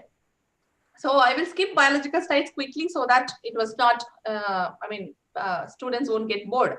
But I wanted to just bring your attention to this particular side, that finally we were able to make this MBP tagged human ATR kinase domain in a very good quantity so that we can actually do the studies. When we sent this paper to biochemistry, which is one of the prestigious journals in biology, there's a professor from NIH, Michael Shedman. He actually wrote to us saying that he saw a very fine paper in biochemistry on this ATR kinase domain, and which is expressed in E. coli. So normally E. coli is a bacteria, and these proteins are expressed in human. So any human or mammalian protein, expressing them in bacteria is very, very difficult. But why do we express in bacteria is to get higher quantity of the protein and to study the protein very well for different types of kinase assays and all. So we were able to successfully do this. You know why we were able to successfully do that? Because we failed 26 times. If we haven't failed 26 times, we would not been able to do this. And then right now, my first student, Altaf, is actually a postdoc with Professor Michael Shedman. So it's very important that you go behind your failures and make it successful. Okay. So with these failures, you know what we have also learned. So when we were doing a lot of assays and a lot of times we were not able to figure out what is going on, there was another important protein called TLK, which was discovered 10 years before, but nothing was known on this protein. So, but this protein also, TLK is also very much important in DNA damage. So we took this protein, and what are the expression that we did for ATR? We tried doing this with TLK, so that whether ATR can be expressed first or TLK can be expressed first, but we wanted to just take. So you can see this from here is 2016. Okay, so it's 4 years old slide. So we started quickly expressing, but this is called sometimes luck. So one student sit down, he was quite lucky, and then he got this in the first step itself. So he doesn't have to go through 26 failures, because Rashmi has already done all those work. It was very, very helpful for us to get the basic stage of how to express these proteins in E. coli. So we were able to get very high quantity and a very pure quantity of TLK protein. So when you have a protein in your hand and when you have a lot of molecules in hand, this is much more easier, right? So you can quickly screen all of them. So we did quickly all the bioactivity of this kinase, which was the first time we expressed this protein in E. coli. So we were able to publish this in Nature Scientific Reports, and which was also highly rated paper. And then we quickly wanted to see whether there can be a small molecule. There were no inhibitors reported for this protein. So these are the initial hits. Taurosporin is a universal kinase inhibitor. So we took these two inhibitors and then we wanted to merge and then see whether we can actually make a new inhibitor. So we were able to get the SAR of this particular molecules, two molecules, and then we studied why these two molecules are inhibiting everything, not only TLK. So we were able to figure out, so that is why the chemistry knowledge is very, very important, right? So there was a student, Javina, who joined my lab. So Javina Hussain synthesized a lot of molecules and then she actually made a SAR for this particular protein. And we quickly screened these molecules, and then we also did a lot of screening, and you can see that there are two molecules, J354 and J356. These were the more potent molecules. So J356, even though it is more potent, we didn't take it because as a medicinal chemistry, I know that molecule will not be metabolically stable. So we took J354 for further studies. So meanwhile, at this point, Siddhant, the biology student, has got a Fulbright fellowship to go to United States. So he spent 11 months in Professor Beriditi lab, who is a pioneer in TLK biology. So he's not a chemist, so he's a biology and we were chemists. I was a chemist, so it was a very good combination to do a chemical biology of TLK. So this is a work of almost 2 years. So we could do cytotoxicity assay, we could do colony formation assays. We can also screen this particular J54 molecule to entire prostate cancer cell line panel. Okay. And then we could also able to do finally the mouse studies. As you can see here, I will just take you to only the final conclusion of this work. So this is the control. This is a prostate of a male mice. So this is a control. This is called a bicalutamide. Bicalutamide is a very well-known drug for prostate cancer. And this is our molecule J54. As you can see here, our molecule still have reduced alone as a single molecule, the tumor size, and this is in 50 days. Okay, so it is not that it is over a period of days, right? As you can see here. But the combo of bicalutamide and J54 completely reduced the prostate cancer. Okay, so the mice has become more. So this is a proof that your molecule actually works inside an animal, which is very, very good because this is a preclinical study and we have done PK/PD studies of this particular protein, particular molecule, and this molecule now is going to go to the clinical level. Okay. So in the summary, because I also got delayed, so I'm quickly, I thought I will finish my talk in 20 minutes, so I had to reduce my slides. So finally, what I wanted to say to the students as well as to the audience is, we could able to first time equal expression of which are very, very important, as well as very, very difficult to express in E. coli. We were able to do that, and we have synthesized over now. So this slide was made maybe 2 months ago. So we were now about 250 molecules in our lab. So we are doing the high throughput screening of kinases. And then we could also able to show these molecules actually go to the cell. So normally medicinal chemistry, you make a molecule, you do a cell line panel, and then say it is cytotoxic, or it could be a better cancer therapeutic agent. So we don't want to do that traditional way of telling that this could be a potential drug. We really want to show on the cancer that we are using. So we are very much focused on prostate cancer as well as breast cancer. So these are the major cancer that we study in our lab. So we were able to actually show it. And then one of the small molecule, J54, is now a clinical candidate for prostate cancer. And so we also express a lot of panel of kinases in our lab. So we can actually do high throughput screening. So in our lab, from synthetic chemistry till the preclinical studies, so we do everything in IIT Gandhinagar. So this is another slide. I really want to tell the students that there will be always questions. Okay, so whenever you do PhD or MSc or any project, there will be lot of questions. But as you can see here, This slide is from a movie. Okay, so I will let you know to guess what movie is that. But you can see there are a lot of very, very small things. There is a spray, there is a crossword puzzle, there is a small pin, there is a, so there is a coin. Okay, so these are very, very small things. But what this person will do, or the hero of the movie will do, is he'll unlock the future. Okay, so there are very small things that you need to focus, but you can actually, the small things can be very much useful. Okay, so if you want to study, like the small things for us in our lab is the small molecules. So if you concentrate and then study the small molecules in biological systems, I think it is a future to unlock the cancer therapeutics. And we also do interdisciplinary science at every level. So if you want to come out as a butterfly, it is very, very important that you do interdisciplinary science. So every step we do, we don't do only chemistry. We start with organic chemistry, we do biochemistry, we do molecular biology, we also do structural biology. But this all with very, very great collaborations. So I would like to thank my funding agencies, as Dr. Hemant in the starting said that I came back to India with Ramanujam Fellowship. That was very, very helpful for me. And then we were able to get DNDI, which is another funding agency from Switzerland. They fund our work, and Government of Gujarat, especially for biomedical research, SCRB, IIT Gandhinagar, FIST, as well as DRDO. And I have fantastic collaborators who does most of the biology work, because I don't want to call myself as a biologist. I am a chemist, so I will remain as a chemist. So, but these biologists help me a lot to understand the biological problem. So I think that's also one of the success for our lab to go to this level in like a short period. So we are very, very big group, as you've seen in the beginning of the picture. So all these people who started my lab, so Altaf is doing postdoc in NIH, Rashmi is doing postdoc in Seattle, Washington, Siddhant is just joining UMass, and Javina is finished, sorry, last week. So she's graduated last week and she's joining University of California. And these are all my current postdocs and PhD students. And I'm very grateful to my first postdocs, Kapil, who is a faculty now, Vijay Singh, Sugata, all these people, MSc people, Gaurav, who is in Johns Hopkins, all the students in my lab who started working in this collaborative effort. So I'm very thankful to all my students. Without them, I will not actually be here right now. And the most important thing that we have learned in the last 7 years is, first you need to have hardworking chemistry students and a very, very smart working biology students.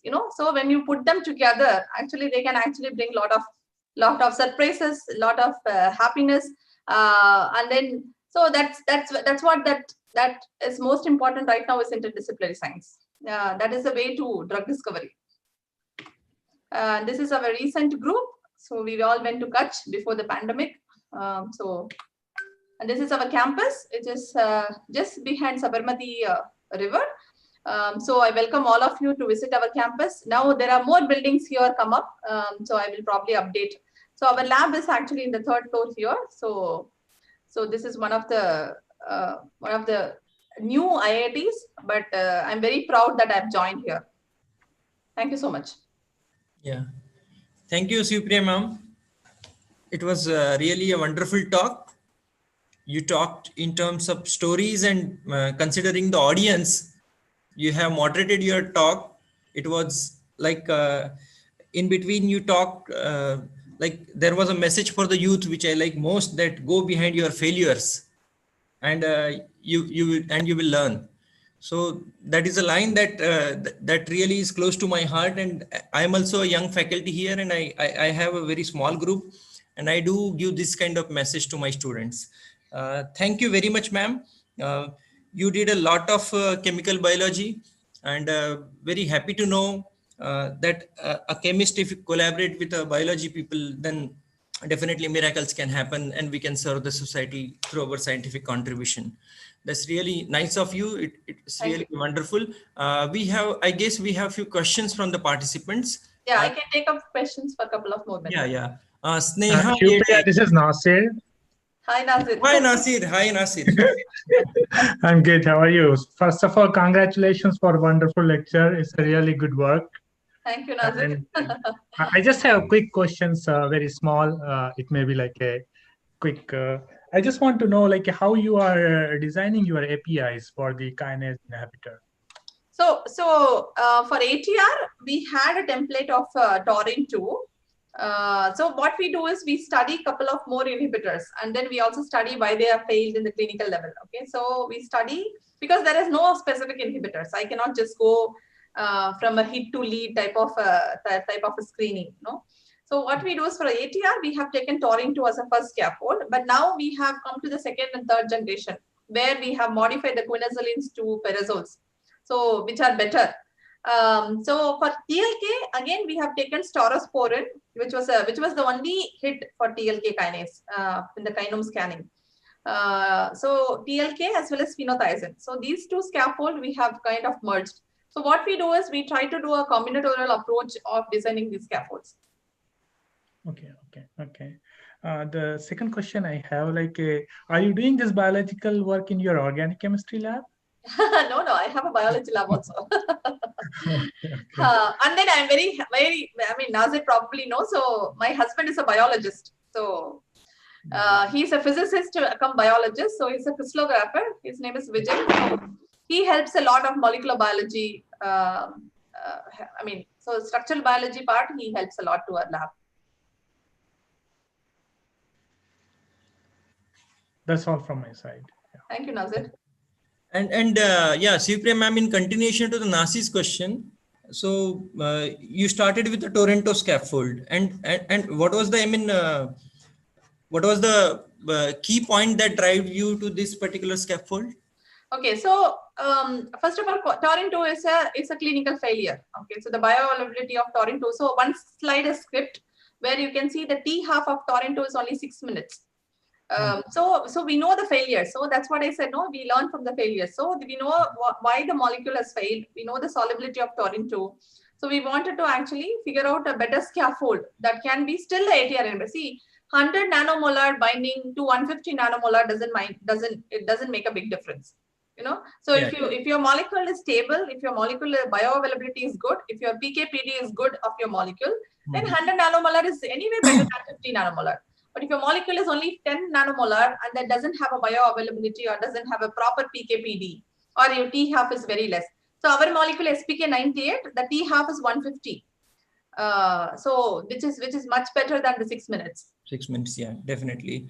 One more thing, ma'am, you talked about you do some synthesis and then you do work up to the preclinical trials. Yeah, we do a lot of synthesis. Sir. Yeah.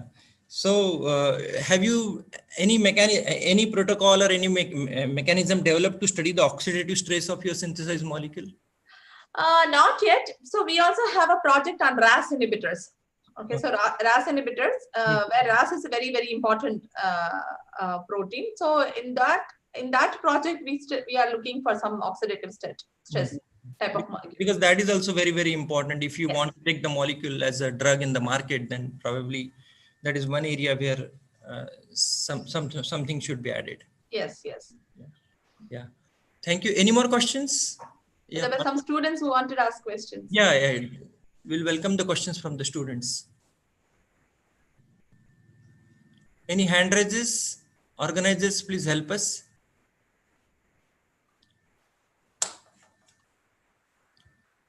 There was a student, Neha, I think, or some, I don't know whether student, but yeah, there were a couple of hand raises. No. They are put down now, I guess. Yeah, there were some hand raises here also.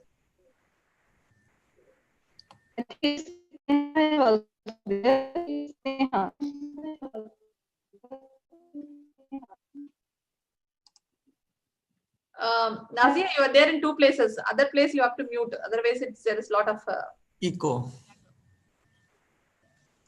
Yes.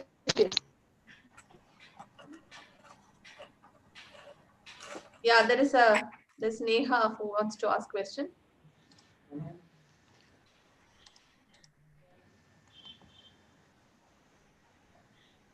I think, ma'am, there is no question. Okay. No questions. Okay. Thank you, Sipriya ma'am. Thank you so much. Thank you, Dr. Nazia. Thank you, Dr. Hemant, for a kind invite. Thanks a lot, ma'am. Yeah, thank you. Thank you. Yeah, Nazia, thank you, and over to you. I guess the session, everyone enjoyed the session. Uh, as we are running out of time, I request you to move to the next session so that participants you can finish your events well in time.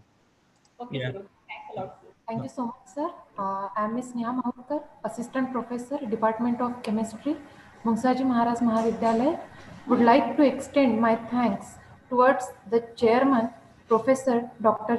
Chandak sir, and the Speaker, Dr. Sivapriya ma'am, for this session, for imparting the fruitful knowledge as well as the innovative ideas. I am very much thankful to Professor Dr. H.S. Chandak sir for chairing this session very well and contributing to this international interdisciplinary conference. Thank you so much, sir. Thank you. Thank you. Now, after this innovative session, it's time to switch on the next session.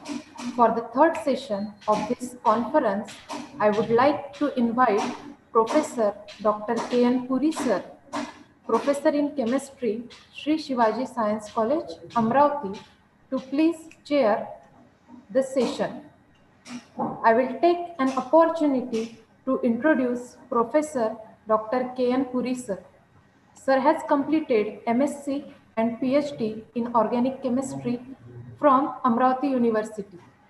He is the member of many academic organizations like Indian Science Congress, OPTA, that is Amravati University Chemistry Teachers Association.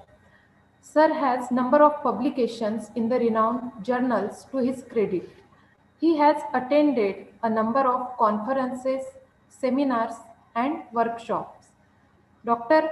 Puri sir has completed one research project which is funded by the UGC. Sir has a very huge teaching experience. He also has 4 chapters in the chemistry book to his credit. So it's been a very great to introduce such personality. I will request Dr. K.N. Puri sir to please chair the third session of this conference in which Dr. K.S. Kiran sir will guide us. So I hand over this session to you, sir. Please, Dr. Puri sir. Thank you. Thank you very much, madam. Very good afternoon to one and all. It gives me great pleasure to welcome you all for the third technical session of International Interdisciplinary Virtual Conference on Drug Disease and Development. In this technical session, we have plenary talk by Dr. Kamaralu S. Kiran sir from Jain Dean to be University, Bangalore. This is a great pleasure for me to chair one of the session.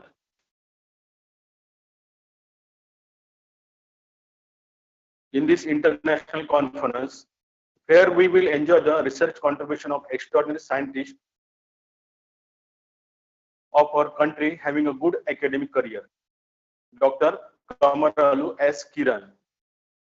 Now, it is my great pleasure to introduce you, Professor K.S. Kiran. Professor K.S. Kiran, a well-known physicist,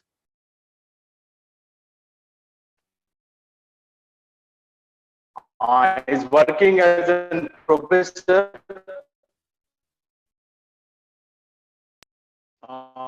Department of Physics, Faculty of Engineering and Technology, JND to be University, Bangalore. He completed his MSc and PhD degrees in physics from Bangalore University, Bangalore. Awarded gold medal in MSc for 6th rank from Bangalore University. He has published 13 30 papers in reputed national and international journals. He had participated in many national and international workshops, seminars, and conferences and presented around 30 papers. He has been the organizing committee member for. He has 25 years of experience in research. Work as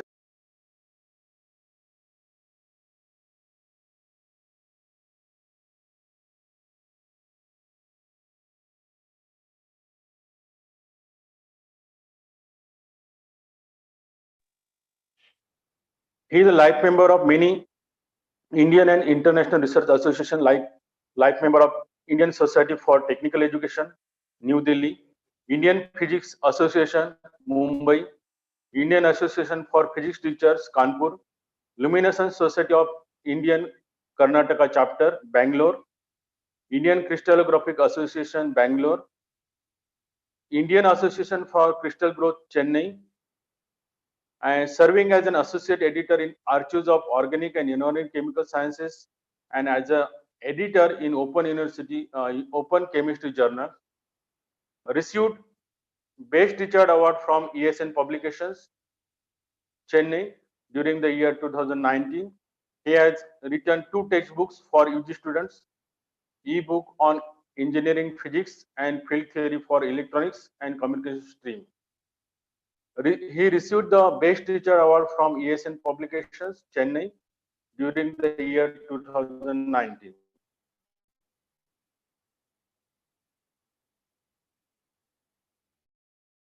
He has written 2 textbooks for UG students, e-book on engineering physics and field theory for electronics and communication stream. Received the Best Teacher Award from ESN Publications, Chennai, during the year 2019. Vidyakala Ratna Award from Saraswati Mahavidyalaya, Gujarat, during the year 2019. With this brief introduction, now I request Professor Dr. K.S. Kiran to deliver his talk. Please, sir. Okay, I am audible, sir. Am I audible? Hello? Yeah, yes, sir. Yeah. Okay. Yes, sir. You are audible, sir. Okay. Okay, sir. Good morning, everybody present here. Thank you, Puri sir, for your nice introduction, sir. Due to the lack of time, I'm running out of some of the slides quickly. I want to brief about the crystallography, what find the vital role in the drug delivery system, especially in the docking studies as well as the simulation work. Drug delivery, if I say that it is a method, whatever if you are inhibiting that in the form of a pharmaceutical compound, in the terms of therapeutic effect in the humans or a animal.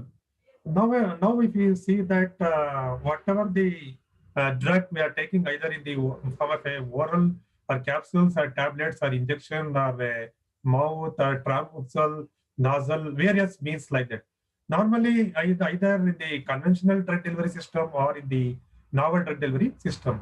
Conventional drug delivery system, due to the poor solubility, aqueous solution, as well as their common compound solutions like that, where in the novel drug delivery system, either in the terms of a temporal as well as the spatial in a particular time. If you want to have that drug delivery in the particular tissue or a particular sustained manner, we are going for the spatial drug delivery system, as well as in the particular time the drug has to release to a particular tissue or like that. That is nothing but the temporal drug delivery system.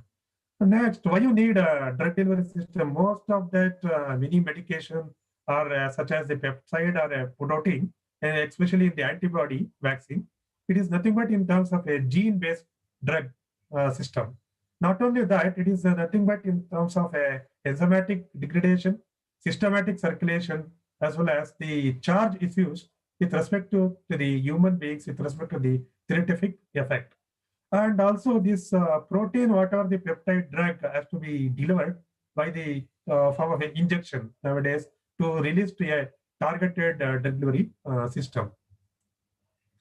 If I say that this is a flow chart for the how you identify the drug design in terms of a gene, we are identifying the gene target as well as therapeutic target in the function of a structural genomics, as well as the proteins, as well as the bioinformatics. I'm not going depth about that. As well as your various newly synthesized compounds are there. You need to go for the structure-based drug design, as well as lead optimization, as well as the virtual screening. Finally, we are coming for that in vitro as well as in vivo pharmacology. Later, we'll go for the ADMET studies with respect to the drug delivery as well as the preclinical toxology. Finally, with the novel drug. Why you need a novel drug delivery system? In the conventional dosage provides that drug release immediately that causes the fluctuation about the drug level in the blood depending upon the dosage found, as well as the drug concentration within that therapeutically has a range need to a novel drug delivery. Because if you want to have the controlled manner, as well as in the targeted particular tissue like that, normally you're going for the now particular one, it is called as a novel drug delivery system. Advantages: optimum dose at the right time as well as the right location, efficient use of expensive drugs, as well as reduction in the production of cost, beneficial to the patients, as well as the better therapy improve the comfort as well as the standard of living. In the target drug delivery system, drug is delivered in such a way that normally in the form of a colon targets drug released over a period of time in a controlled manner, not like in the novel drug delivery system. Particular this delivery of drug in the particular site of action is one of the major problem we are facing, especially in the pharmaceutical industries.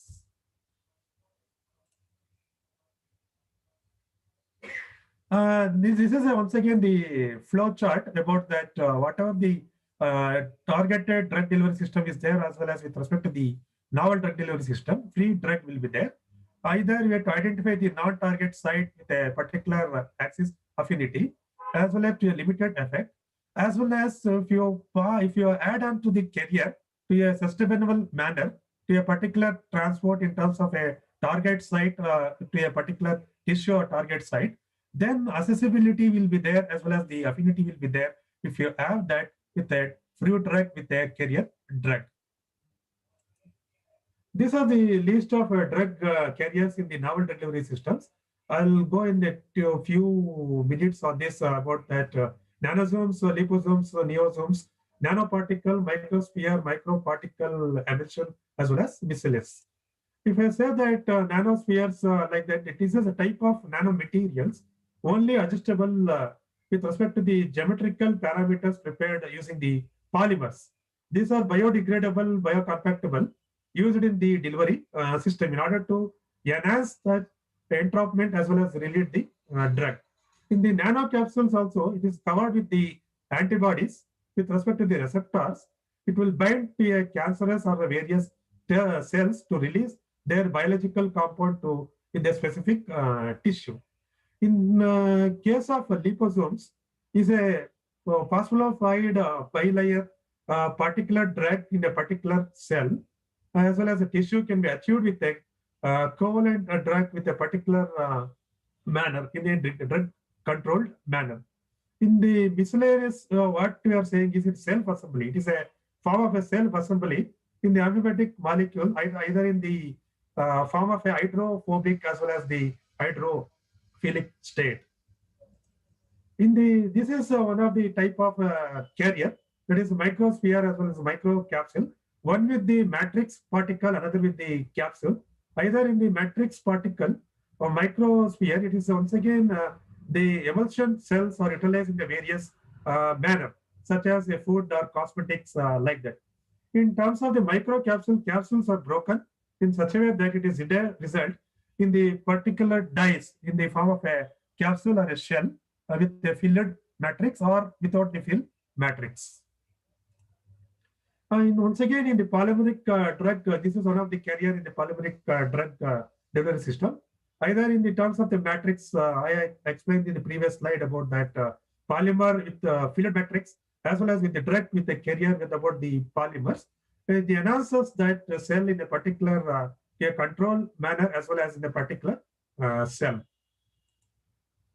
Okay, next is about the how exactly the crystallography find that vast vital role in the drug delivery system. Means whatever the newly synthesis compounds are there, it has to have that better tracking as well as stabilizing the structure as well as the biological activities. We have to expect it to have that particular drug design. Later, in order to have that particular combination of that drug design, we are aiming to have that docking studies that is using that receptor interaction created to a new rational drug design approach. Therefore, here crystallography has a vital input to stabilize the structure as well as the packing to have the biological activities. This is my I have taken about my work as a bicyclohexyl diols.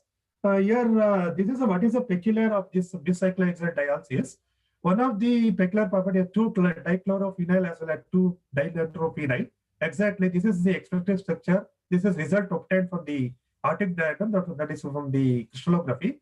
Almost we got the similar structure with whatever you are expected exactly in the C9 position.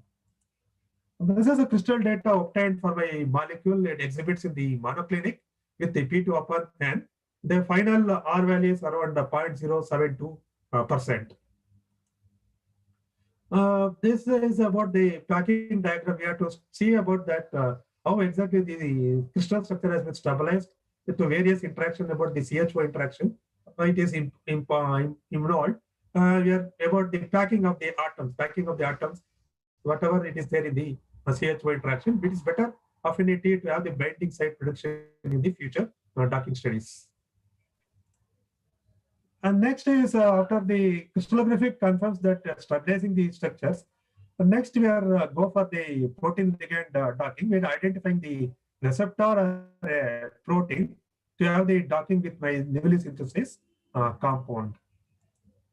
In the ultimate AL in the molecular docking, it's about tell about the molecular structure as well as the ligand bindings, how exactly the active sites are involved in the ligand bindings, as well as the lead optimization. Because the newly synthesis compounds are there, you have to go for virtual screening to have that lead optimization. Finally, we'll have with the chemical mechanism studies for active site for the drug design. This is a flowchart for the molecular tracking. Ligand is a newly synthesis compound from the crystallography part. The receptor is a protein for the drug design. This protein with the inhibitor, because macromolecule with the micromolecule, once again with the potential inhibitor, ultimate aim is the future drug for the molecule. Whatever the receptor or whatever the protein chosen here, it is called as a focal adenosine kinase. Why I have chosen is it's anti-cancerous as well as the anti-malarial activities towards the kinase activity, as well as in the thymus kinase. And also this is having a particular cellular addition as well as the stick together themselves in the surroundings, as well as it regulates the migration as well as survival as well as the opportunities with respect to the particular protein. And how to prepare that focal adenosine kinase? Directly it has been taken from the protein data bank with 2ETM. This, whatever the protein, it has been taken from the protein data. We need to convert that PDB to PDB or PDBQ format. All that will be done by the Autodoc. We now will use to convert that in the PDBQ format, as well as the cofactors, whatever it is there in the around the ligand, as well as the protein has been removed. This focal adenosine kinase is nothing but a protein kinase. Find the more application, especially in the measure of gene targeted structures, gene GOM, as well as PTK2, as well as in the survival, motility, as well as the development. This focal adenosine has a large macromolecule assemblies, as well as the mechanical force with have a signals to transmit between the interacting cell, because it is a kinase as a tyrosine is there with respect to the particular surroundings. In the instant of time, it has been black with a particular cytosolic protein kinase. For the instant, this FAK has been black with respect to the breast cancerous cell become less. The metabolic activity as about this reduces the P53 drug with respect to the mediated opportunities. This gene encodes in the cytosolic manner. It is concentrated with respect to the focal adenosine kinase in an extracellular matrix. Here, if I say that the complete gene extracellular matrix in the complete gene structure encoded in the FAK subfamily, cytosol as well as the surrounding cell with respect to the form domain. Once again, the form with respect to the particular cycle activity with respect to the plasma membrane, it has seen here, SRC as well as FAK with respect to the plasma membrane, which involves in the cellular migration as well as the survival opportunities as well as the growth factor with a particular cytotoxin. This has a significant as well as a widespread application. Once again, in the extracellular matrix as well as the cytosine as well as promoting that cellular migration in the kinase activity. So this required development of this FAK leads to severe to the damage or a death because about case is a regular transformation of regulation of the tumor cell. That is nothing but the phosphoprotein 53, P53 we are calling there with respect to the tumor suppressor. And also this, whatever the gene code with respect to the cancer formation cells are there on that organisms, especially in the human or as well as mice, TRP53 as well as T53. It is called as a guardian of genome because it is a gene-based code with respect to the cancer formation. It suppresses the tumor activity. This protein tyrosine kinase exhibits with respect to the regulatory derived from the subunit from the 71 as well as PTK2 as well as FAK as well as the FAK1. Disease involved in this focal adenosine kinase, normally in the human, FAK, PY2 as well as SRC. This once again exhibits integral part of ECM with respect to the proteasomes. It's a rich outer surface of the plasma membrane, especially in the animal cells, as well as the opportunities helps in the formulated the cell death with a particular multicellular organism. This commonly remodeling of these proteins such as integrin, taurine, as well as paxillin, as well as the tyrosine kinase, especially in the form of FAK and the PYQKT as well as SRC in the various cellular activities. This, if I say the fundamental knowledge of about the adenosine kinase with the three diseases involved in the FAK, we'll call as a cell as a osteoblast. It's normally with the endothelial cells, with the cancerous carcinoma cells. You know that it is a cancerous cell, various cancerous cells. It involves in the proteasomes with respect to the cellular activity as with respect to the plasma membrane. Disease involved regulation of the bone density, angiogenesis, as well as a cancer metastasis with respect to the carcinoma cells as well as for the SRC cells. PYK2 as well as SRC also same functioning of that with respect to the proteasomes, endothelial cells as well as various cells involved in the cancerous as well as the bone density with respect to the various particles. Pathway, we are calling that one as KEGG pathway. It is a encyclopedia of genome as well as a genomics database. It is a collection of that of the interaction of the gene-based drug delivery system, either in terms of metabolism or cellular process or organism systems, human diseases, and finally with the drug development. Two drugs are involved normally in the antitumorous protein. One is endostatin. Endostatin is one of the type of angiogenome cell. It is a terms of a collagen. It is terms of a collagen inhibits the formalization as well as the migration. But you have seen the chemistry part of endostatin cells. It is a non-metastasizing mouse cell, formerly from the hemogens, secreted as well as subsequently found in the humans, like that. Second one is postmatinib. It is a drug R406. We are calling it R406. Especially is in the spleen. It inhibits in the spleen tyrosine kinase, binds reversibility of ATP binding activity, high affinity towards the kinase activity, as well as orally advisable for the small molecule, especially in the spleen tyrosine kinase. This is a structure for that phospholimine R406 drug. As for the survey, 37% of the serious ovarian is a tumor, active tumor, as well as 26%, the breast cancers and various several is malignancies. The FAK inhibitors, these are the few drugs involved in the FAK kinase, tyrosine kinase. PF 573, PF 562, NVP 5, Y15, and PND 1186. Third is the confirmation about the docking study to identify the receptor. I have used here as a Autodoc Vina for my studies as a simulation tool with respect to the PVRX with the GOE. This docking studies involves the energy minimization as well as the active site.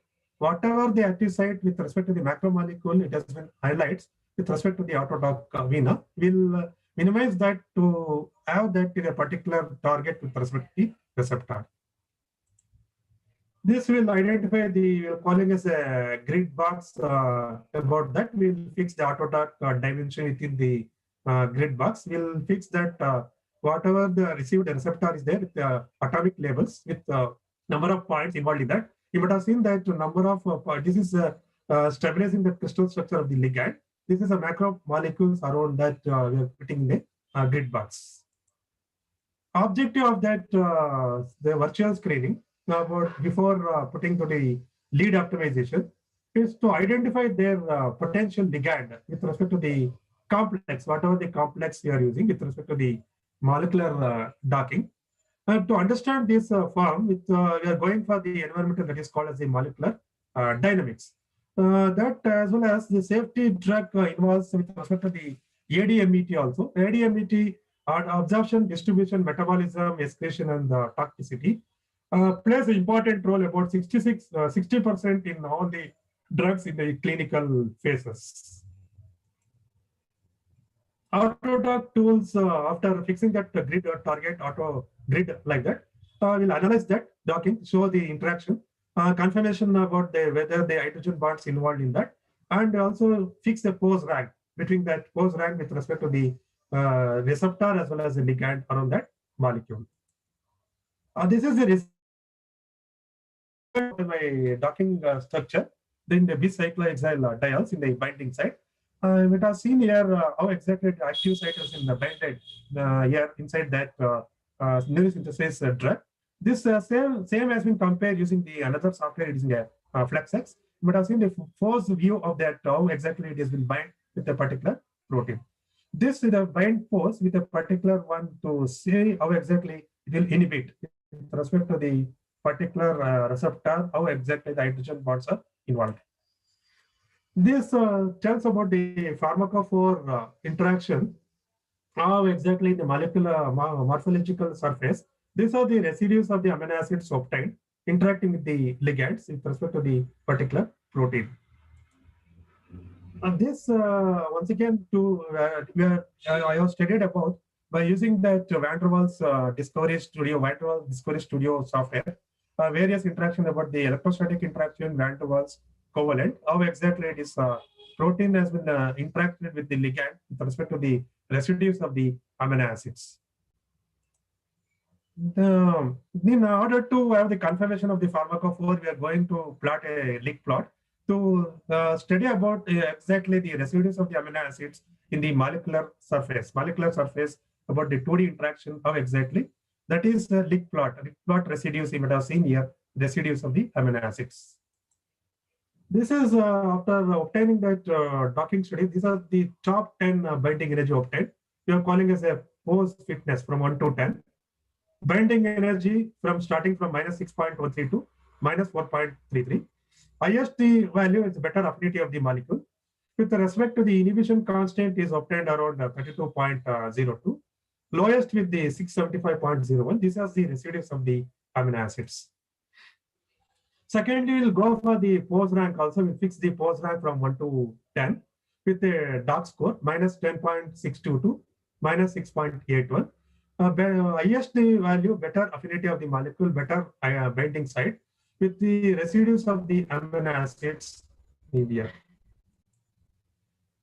This is for the similarly for the second molecule we have studied for the kinase in the 2-nitrophenyl for the bicyclohexadiols by using the pi-mol representation in the 2ETM 3D dimension. Same has been compared using the flexes also using that KC1.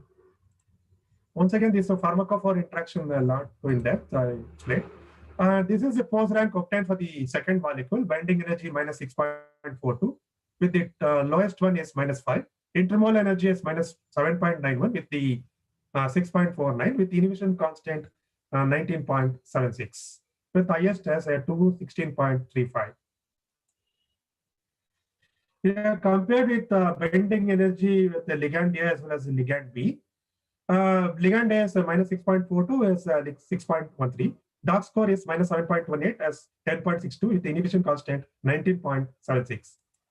These are the various softwares I used for my studies. The open bubble converting the chemical file format, pi-mol, RASMol, Autodoc, FlexX as well as the Discovery Studio. Later, last part is about the molecular modeling. Molecular modeling helps exactly the targeted drug delivery system as well as the drug delivery system. Helps in homology model. Not only that, about the chemical reaction, their kinetics, as well as relationship between the various interactions, as well as electrostatic interaction has also been known.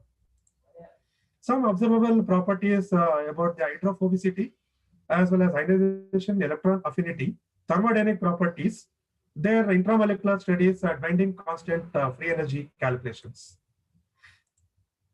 This is after the homology model, we are going for the QSAR studies, qualitative structural activity relationship in the upward stream as well as the downward stream. In the upper stream, bioinformatics as a reverse docking studies used for target identification.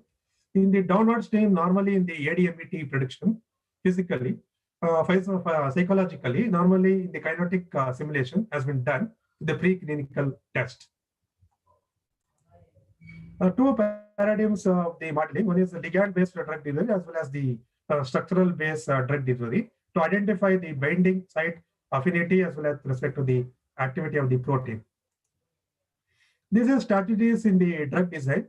Non-ligands is known-unknown ligands. We have to identify the target structure. We have to know that target structure. The combinational chemistry is very important here. Not only combination chemistry, as well as pharmacophore with respect to QSR studies, structural-based design, as well as the finally we come for the preclinical studies about novel drug design. And key parameters in the molecular docking. One is a very important quantum mechanics. I'm working on that quantum mechanics as well as the molecular mechanics in respect to the QSR studies, as well as its homology model. In terms of the virtual screening, normally they have that protein structure prediction, the homology modeling in terms of the QSR studies. This is one of the complex obtained for the homology model, only the result obtained in the MEP interacting the molecules in homology model about the binding site. This class not go in depth about that due to the shortage of time. This we are calling as a class 1 as well as class 2 methods to find how exactly the crystallographic part finds here. The screening locates the molecular fragment. You might have seen the molecular fragment here. It's a packet, like a packet. In the 3 packets, identify the binding site, as well as the organism, this fragment with a particular core also. You might have seen the crystal structure with a particular packet as well as the particular file. Later stage is the drug discovery. This is a challenging one, drug discovery as well as development. You might have seen the coronavirus also. Now, now we are facing the problem. Yet to get the vaccine for that. To identify the disease, to isolate the protein as well as the preclinical trials. We are working on that. I'm working on that normally on the butterfly as well as the mouse also, preclinical trial. And formulation takes place. And human clinical trial is a challenging one. It is a very important challenging one. Finally, with the FDA approval for the final drug. These are the various stages involved. Various stages involved in the drug discovery. We have to see for the combination chemistry, molecular modeling, in vitro as well as in situ studies, genomics as well as the virtual screening with the various newly synthesis compound to lead optimization. Finally, we have the future drug after the preclinical testing.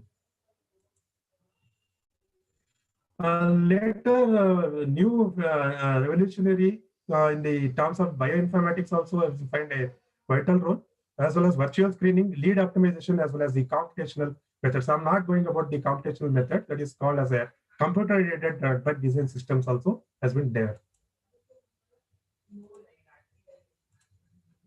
In the summary, to understand the pharmaceutical data of the structural basis, to design a compound through a docking studies, this docking studies highlight that binding how exactly the cavity of the target protein, the better affinity of the negative value as a better binding site prediction of the receptor.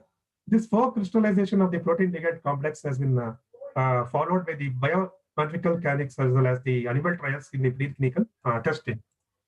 In the intramolecular interaction between ligand as well as the protein investigated, this bioactive compound interacting with the target uses the potent inhibitor to block the action of the FAK protein. This selected compound shows the maximum value used in the wet laboratory to use it as an effective anti-cancerous drug. I would like to applaud the VGST. It is under the VGST Vision Group of Science and Technology, Karnataka, Bangalore, for funding this project. I'm working on this project. And also, this is a collaborative project with PS University, Bangalore, as well as with respect to the Jain University. I would like to acknowledge our director, Hari Prasad, for encouragement towards this project.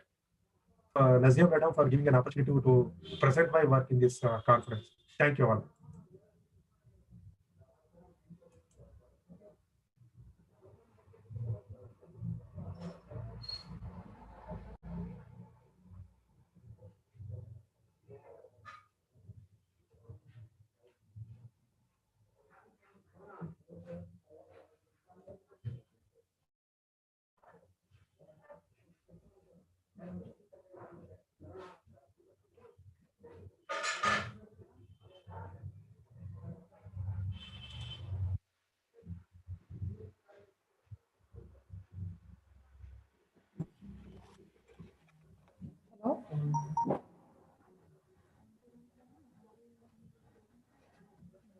If there are any questions, I'm ready to take, madam.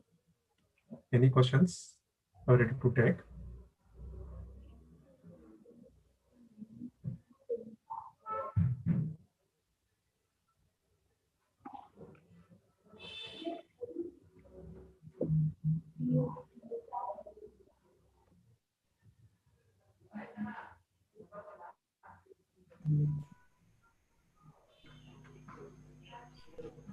I think no questions are there. Puri sir, over to you.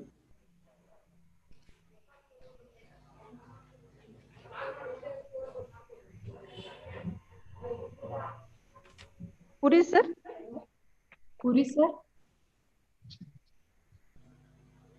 Please unmute sir. Puri sir.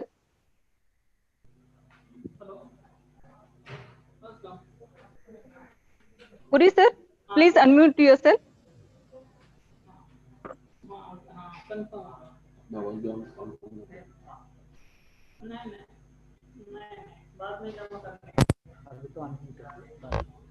Hello. Puri sir? Unmute किया madam. Yes sir, yes sir. हाँ हाँ.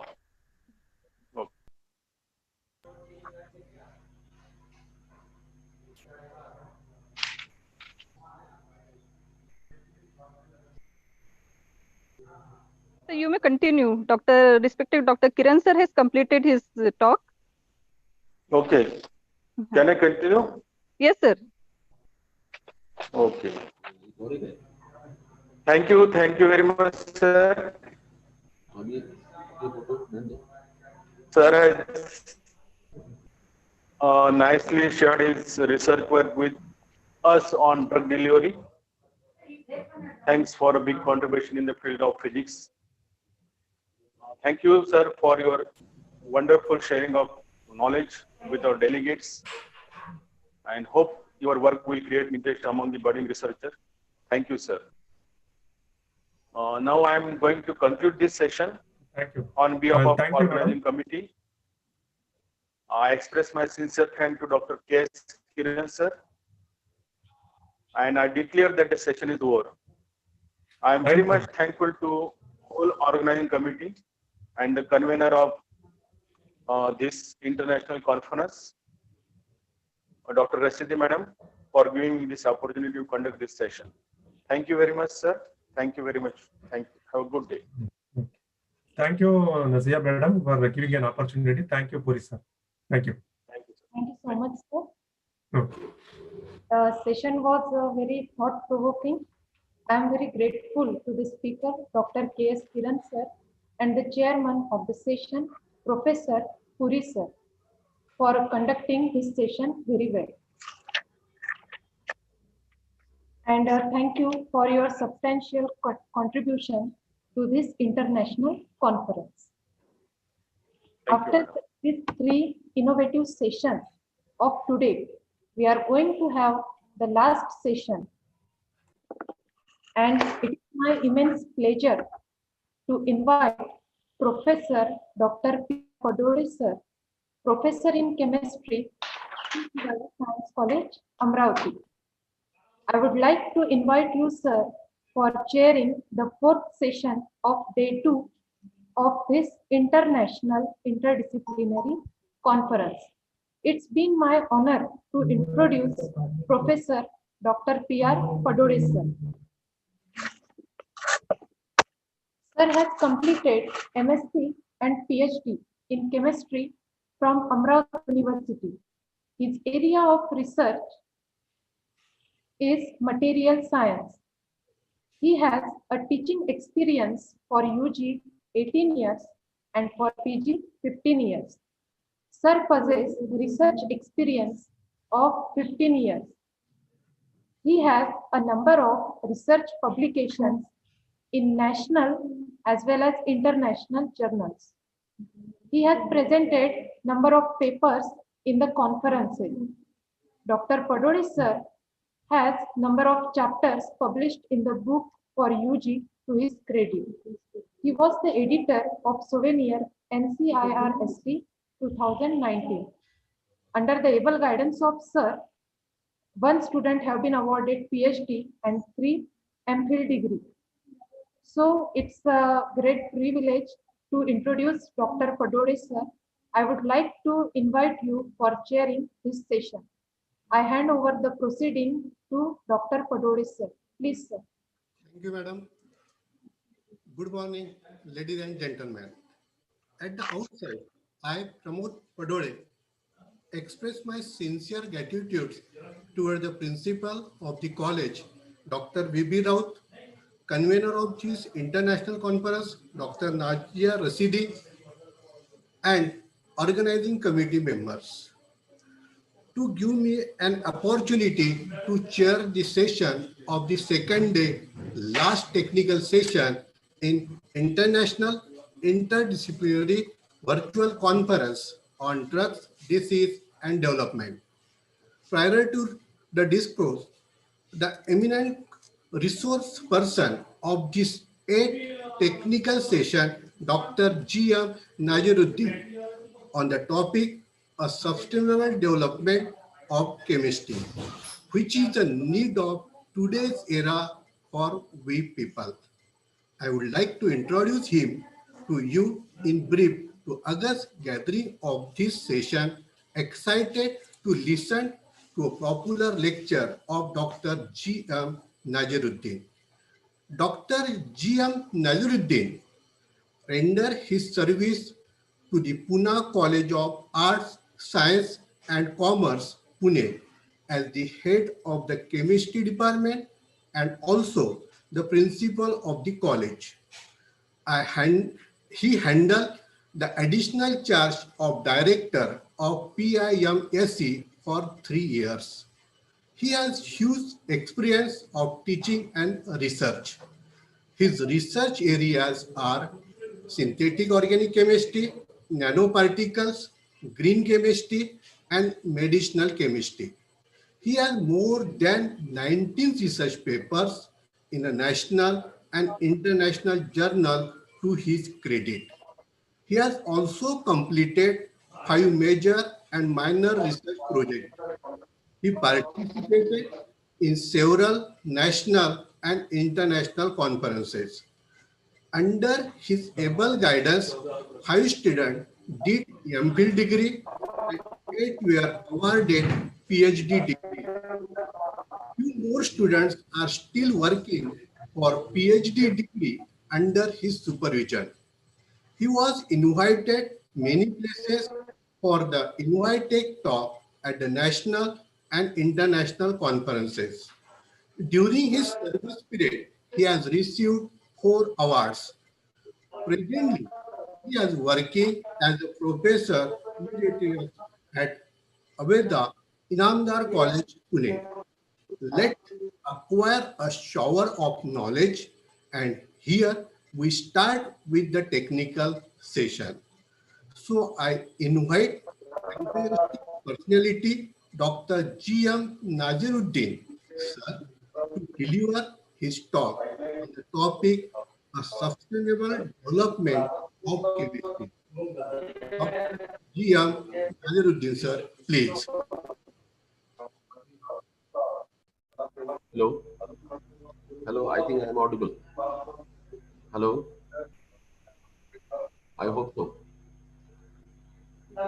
Yes, sir. Yeah, okay. First of all, I am thankful to Dr. Patole sir for kind introduction. Similarly, I am thankful to the organizing committee, to the principal of the college, and Madam Nadia for giving me this opportunity to say something about green chemistry. Particularly, I have selected the topic today, use of different fruit juices as a catalyst in various multi-component reactions, a sustainable development of chemistry.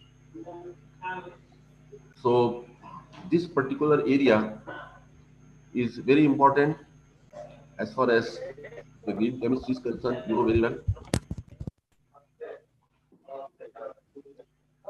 Now, first of all, just I want to tell you something about the abstract of this talk, because I want to cover my talk in half an hour only, because you are listening from morning, so many lectures. So there should not be repulsion. You know very well that due to industrial revolution, particularly 18th century, a lot of pollutants were introduced in this planet. And as a common man, even scientists, even they were worried how to solve this problem. So a new term, green chemistry or sustainable chemistry, was coined in 1998. You imagine. Then people thought in this area how we can reduce the pollutant. So I will talk about that. Then few reactions I have selected to emphasize on this chemistry. And from whole grid chemistry point, 12 points are there that I will tell you. I have selected only catalyst part. I will tell you how many points are there. So here, why there was pollution? First of all, I will talk to you that it is during 1840, great industrial revolution took place in England, particularly London. And from that period, lot of pollutants were introduced. And to remove that pollutants or to minimize that pollutants, you have to think as a chemist, and chemistry is a very important part. So they defined this green chemistry first, an area of chemistry, chemical engineering, focus on the designing of the product and processes that minimize the use and generation of hazardous substances. So this program was run particularly Paul Anastas, John Warner, and they have given 12 principles of green chemistry first. That you know very well, I will go fast. So those principles are, first principle is the waste prevention. Any chemical reaction if you plan as a chemist, you have to think that there should not be any waste. Byproducts should be minimum. Then second point also very, very important, atom economy. If suppose students are listening my lecture, so this part is very, very important. Suppose you are putting 4 atoms in your flask, you should get maximum outside in form of molecular weight. Particular molecule you are putting together, and suppose you are getting out of the 10% only. So where those 90% are going? So this is not atom economy. So any reaction, if you plan, you have to think of atom economy. Then less hazardous synthesis it should be. Means what? You should avoid organic solvent, because organic solvent, majority of the solvents are, you see, they are dangerous. Then safe chemical design. Then benign solvents and auxiliaries. Then energy efficiency. Of course, energy is very important. You have to do, you have to plan, you have to select such type of reaction where use of minimum energy should be there. So nowadays, that's why various reaction people prefer to on room temperature. You don't want to use refluxing. If suppose you are refluxing 10 hours, 20 hours, you imagine same reaction if you do in the industry, then how much energy you will use. And from where energy is coming? Either from coal, from, you see, petrol, or from diesel. So ultimately gases will be released. Then reduce use of derivatives. Of course, catalysis. Catalyst is very important. You have to use a catalyst which is which should be bioed after use, and it should be reused again and again. We should not use acids. We should not use such chemicals which are hazardous. Then design for degradation. If any chemical which is produced in your synthesis, if it is hazardous, then you have to have a system of degradation. That's why great work is going on now. You see how to degrade these particular chemicals which are released in this reaction. That is biodegradable. This term also now evolved. Now this is a plastic age, and we are facing great problem. What is the great problem? How to degrade it. Then that research also very important now. Then time analysis means we should do the reaction in the minimum time. The time management is very important. Then inherently safe chemistry. We should use the safe chemistry. But in my opinion, above all, is you have to think about the human being first. You have to think humanity is great first, and we have to serve the humanity, not for the profit only. So in just I will add one my experience. In Malaysia, there was one conference, and Dr. Garg has organized that conference. So he invited me to give some lecture. So I say, Dr. Garg, the environment, of course, this particular conference was the environment. So I told Dr. Garg, sir, I have selected a very different topic today, if you allow me. He says, sir, please give me the abstract. So I wrote the title of that particular conference. Spiritual pollution is responsible for environmental pollution. He was surprised, sir, how a chemist you are thinking like this. See, sir, I say, our spiritually we are polluted. We want profit at any cost. If suppose you have a very big environmental department, but you are doing reaction in night, you are releasing SCN gas in night, who will stop them? You must have the fear of that we are accountable. After that, after our death, we have to answer to you see, some almighty that I am doing this wrong thing. I should not do this. I should not be after profit only. So green chemistry or green synthesis is very important. It will be implemented if there is an inner chain enough. If we don't want, then only we can control this pollutant. Otherwise, we have very good conferences, we have very good synthetic foods here, but result will be zero because people will not implement it. So there should be force to implement such type of reaction. So that lecture was attended by various people. So they say we have heard this first time because in every religion this is there that you are answerable for your deeds. You take any religion, the first humanity is important in any religion. So we have to think of that first. We should not think of our profit. We should not think of our wealth. Now this is the materialistic approach only that is spoiling this whole world. Well, so all these 12 principles are very good, but it should be implemented. Who will implement? We should implement. And first, I will suggest here, some students also listening me, you have to do the mimicry of the nature. You see, in nature, you find all reactions are done at room temperature. You see, for example, hydrolysis of sugar, very simple reaction I am telling you, my student, please listen. Sucrose, for example. Sucrose is hydrolyzed, we are getting glucose and fructose, and is a very sort of energy. We have to have that energy in very simple way, very cheap way. But in laboratory, you have this experiment, FIBSC, SYBC, you might have done. You add HCl and you heat.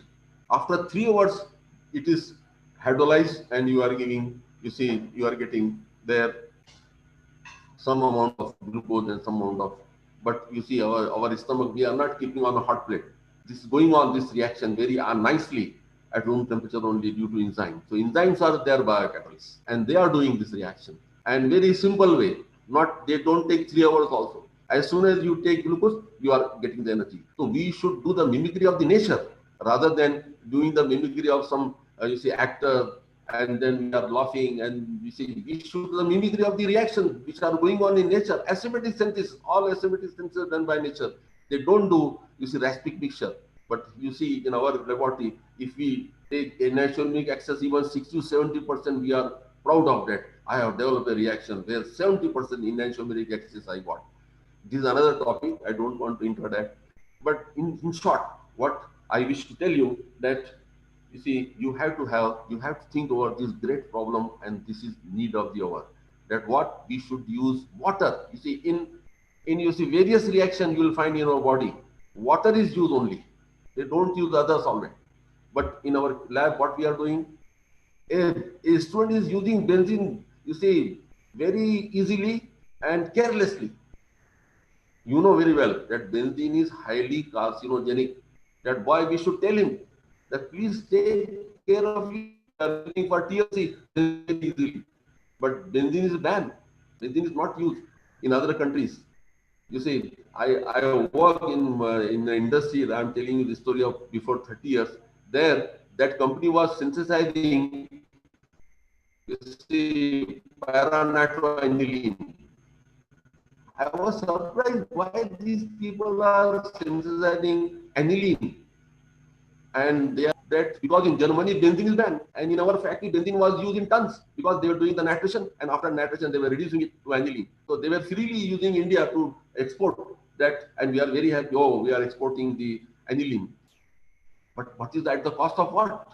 Laborers are inhaling that benzene, chemists are inhaling that benzene, so that should think that point. Why we should use this aniline? Well, I come to my topic. So the extract of the green chemistry is what a chemist has to take care of: atomic economy, number one, nature of the catalyst, solvent, and energy consumption. This is the 4 very, very important protocol.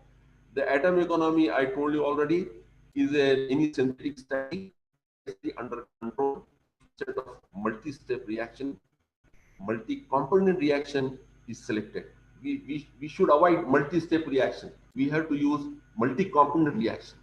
And I will show you how we can do in multi-component reaction. Means at least 3 components should be there. And in one step, we should get the product. But in multi-step reaction, you might have seen that we are seeing various, steps, and so many chemicals are wasted. and so many gases will go, and ultimate result is pollution. Then we should use biocatalysts. Biocatalysts are biodegradable. Biocatalysts are not harmful. So we have to use biocatalysts always. And I have given emphasis on fruit juices only. And fruit, I'm not using first time fruit juices, but I give an emphasis that fruit juices should be used. And this is very simple procedure also, simple catalyst also, easily available. Lemon juice, pineapple juice, apple juice, pineapple juice. So many juices are available. So we can use it and we can do the reaction, and at the room temperature, that too just by grinding technique. We should grind only. We should not use any reflux, and we should get the product, no chromatography. We should plan the reaction in this way. Then always water should be used as the best solvent, and this is the green approach. Water is a very good solvent, and a reaction should consume less energy. That's why I have done reaction always by, you see, just ground technique. And we can use even ultrasound technique. Even we can use, you see, infrared technique, where reactions are fast. Microwave technique, ultrasound technique. Here by irradiating, we have done the reaction in 5 minutes, which you are doing in, suppose, 3 hours by reflux. Okay, that I am not highlighting today because they have given me only 10 minutes more. Okay, next slide. Use of various fruit juices as a biocatalysis in organic synthesis. So I have selected first very important heterocyclic compound. And you know, heterocyclic compounds are, I will say, nucleus in various drugs. So this is a Biginelli reaction, very common reaction, dihydropyrimidones, dihydrothioprimidones, triazoles. Number of lecture I heard from yesterday on heterocycles only. So many, you see, chemists, they came and they nicely presented the synthesis. But here, we want that we should synthesize this particular, this is a multi-component reaction. Biginelli reaction, multi-component reaction. This is about 150-year-old reaction. But still, research is going on this Biginelli reaction. You imagine the importance of that reaction. Here, we have used pineapple, lemon, tamarind juice. So many juices can be used, and you can do this reaction just by grinding technique. Then, furthermore, we can have tris indolyl methanes by grape and tamarind juice. This is also very important nucleus in various drugs. Then bis diindolyl methanes, tamarind juice, formation of biscoumarin, grape juice. These protocols are having simple workup procedure with good yield and moreover environmentally benign. This is why they are environmentally benign, because just we are taking a beaker or one flask, just simple. We are adding this. If at the most, if suppose they are not dissolved in water, we are dissolving in minimum amount of ethanol, and then just we are putting the water, and just we are using the grind postal mortar and pestle method. Just you grind by that technique and you get the product. Here, that reaction I presented here, dihydropyrimidone, dihydrothioprimidones, and use the different juices. So here we have to take number one compound is aldehyde, benzaldehyde. Various substitute benzaldehyde you can take. Then these two I have given here my ethyl acetate. If R is CH3, it is a diketone, but you can use even, you say CH3CO, CH2COOET, COOET. That is a acetic ester also you can use. Then you can use here thiourea, or you can use here urea. This is a well-known reaction. Just by fruit juice, just by grind technique, you get the product in 10 minutes only. So this wonderful reaction. And this particular product is a key step in various drugs. I will give the list of the drugs which are having such type of nucleus. See, this compound exhibit various biological activities. Of course, we have to do the changes. The antiviral is there, antibacterial is there, anti-inflammatory is there, anti-tumor is there. So you take the name, that activity is there with the help of dihydropyrimidones.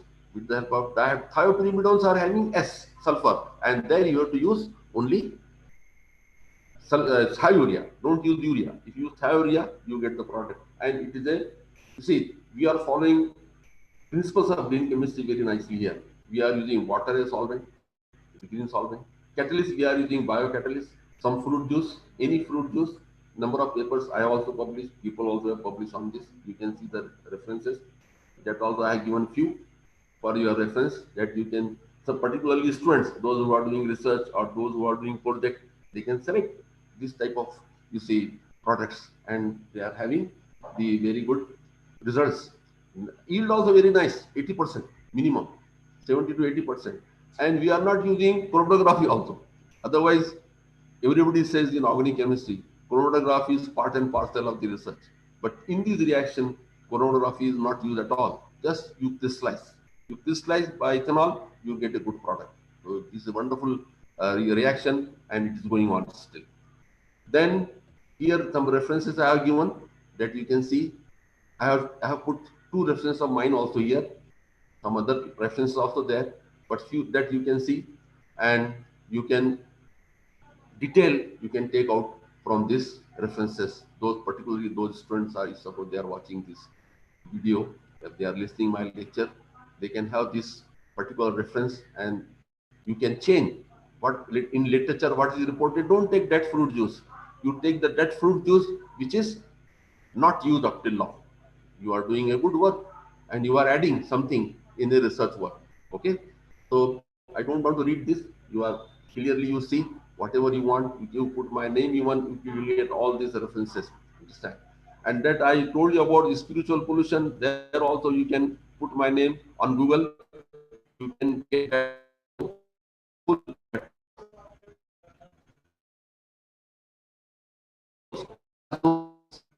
this is full work reported in literature, and you see how nice reaction. You see this particular reaction, you see, you will find that they are using three components. Understand? And just by applying a fruit juice, and here some refluxing also needed, but and you are getting this product. Complicated molecule you are getting in one step. So time also saved, chemical also saved, and you are following the principle of green chemistry. Hello, going on nicely. Okay. Then some references here quoted that I will not read again. Just you can have this reference. Particularly, Sachdeva has published this wonderful work of triazole.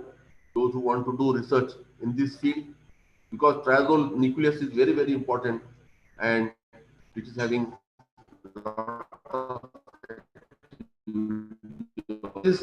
this tris indole methane. You see, you can make this, you can make tris by just using fruit juice. And here you are having that indole, and just you have to add benzaldehyde, derivative of benzaldehyde, and you are getting a very nice product. And this nucleus also playing very, very important role, particularly in synthetic chemistry, and you can have products also. Okay, this I hope you might. I'm not avoiding all mechanism and other thing because time constraint is there. Then this, you see, this is a beautiful reaction, I should say. They have used dibenzaldehyde, means you have CHO at position. And if you use this particular reactants, then what is found? You are getting a tetra-indolyl methane also. And here they have used only lemon juice and tamarind juice to get this product. Of course, here you have to separate something because this also is obtained. So you are having tetra-indolyl methane. What great compound you get just by fruit juice only. So this is also a wonderful reaction which you can do in the laboratory, and some research work you can do that. Another reaction, just you can use, you see, they have used aldehyde, indolyl aldehyde only, and they will make tris. You see, three particular indolyl group can join with the help of this aldehyde. Also wonderful reaction. So you will find in our whole here this talk, what I have highlighted, mainly I have highlighted the use of fruit juice. And fruit juice, what is the content mainly here in fruit juice? That acidic nature. The pH of this all fruit juices is less than 7. It is 6 something, 6 sometime, 5 sometime. But advantage is what? Your reaction is fast, your reaction is multi-component, because these are the need of green chemistry. Green chemistry wants that you should use water as a solvent. Number two, green chemistry want you should do multi-component reaction. Green chemistry want you should use atom economy. Here atom economy also wonderful. What you are losing at the most? Water loss. So that water is not troubling us. If suppose it goes in air, or if you are throwing in sink, see, we have to take care of these things. That's why nowadays in University of Pune they have added some green chemistry practicals also. So this we have to introduce to our student that green chemistry is also playing a dominating role, particularly in synthetic part. Then atomic economy, then energy. Energy also, just see, majority of the reaction which are reported, particularly you see where we are using multi-component reaction like Bijini reaction, then coumarin reaction, then bis-coumarin reaction, tris-coumarin reaction. There we are using water. We are grinding, or sometimes we are refluxing. And but this reaction you can do with the help of, you see, ultrasound also. You can do in microwave also. Microwave also a wonderful way of doing the reaction. You do that reaction very fast. In 5 minutes reaction is over. Whereas if you reflux it, you require at least 3 hours minimum, 4 hours, 5 hours. Sometimes you might have seen that we reflux for 24 hours. When we were doing PhD long back, I'm telling you that we have to reflux 24 hours. So how much energy is wasted? Because ultimately, if energy is consumed, you are disturbing the environment. And above all, what I told you earlier also, that I think time is passing very fast. I see earlier also I told you that we from inner heart we want this, that there should not be I should not pollute this planet. I should not disturb the humanity. I should not release the gases which are harmful. I should not make such compounds which are not biodegradable. For example, plastic ban is there now, government is putting, but people are using, you see, they are not bothered, they are using. We as a responsible citizen, we have to think that this plastic, if we use, this is non-biodegradable. We can hide and we can use the plastics, but ultimately who is the sufferer? We are sufferer as a human being. So this planet, people have, you see, they are polluted too much, and still pollution is going on. Only lectures are going on nicely.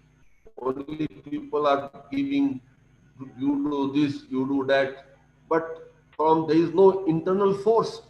So that is also very important. What is the driving force to follow the green chemistry course here? This is also very, very important. And here also we have to give stress. And unfortunately, in our colleges, this is not taught.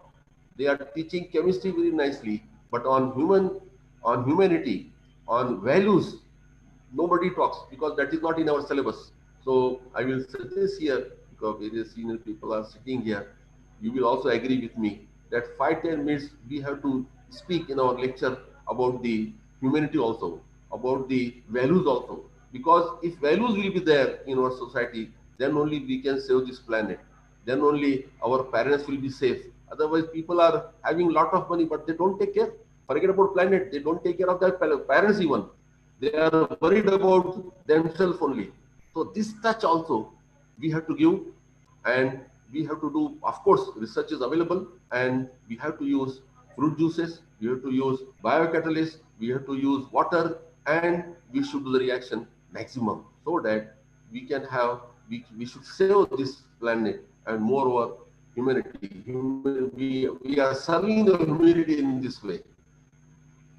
Okay, so such things are this coumarin. I am telling you, this very wonderful reaction. We have published this paper also. Just take the benzaldehyde, you see this coumarin, and this coumarin unit is very, very important in various reactions. Understand? So, and various, you see, drugs, they are having this particular nucleus. And this we did by just grinding. We have not even reflux, we have not added anything, even by microwave also we have not done. We simply just take the biscumarin and we did this reaction and we got very good yield also. Here, number of papers, biological activities are attached to this. These derivatives are found to be associated with various biological activities such as anti-cancer, antibacterial, anti-inflammatory. Now, some papers I have given here. I have in my 2 references also, and one review also I have published on this. You see, particularly use of fruit juices. That also you can read. It is available. In there, I have discussed all the details. 5-6 pages review is there. But in lecture, I cannot cover all those things because time constraint is there. So, conclusion and acknowledgement. This lecture definitely will encourage a research scholar to search application of various fruit juices to use them as a catalyst in aqueous medium for various multi-component reaction to get the required product. Those who are doing project, those who are wish to do the research work, so they are not completing their PhD, but they are giving good thing to society also. And we are saving our these humanity, and we are serving the humanity rather in this way by using a biocatalyst. Okay, time is running again. I think 10 minutes extra I have taken. So I am strict about the timing. Then author is, of course, I worked as a principal there. I did research in Pune College. Then I am this Mahavidyalaya College faculty invited me and they have given me a special post as a, you see, a professor emeritus in the plant. Thank you very much. If any question is there, you can ask. Yes, sir. Today's age is a plastic age and Yes. so many drawbacks also. Yes.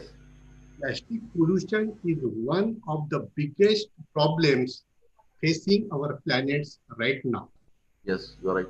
According to a Greenpeace report, plastic debris in the world ocean, I think 2006, the world produces 260 million tons of plastic per year.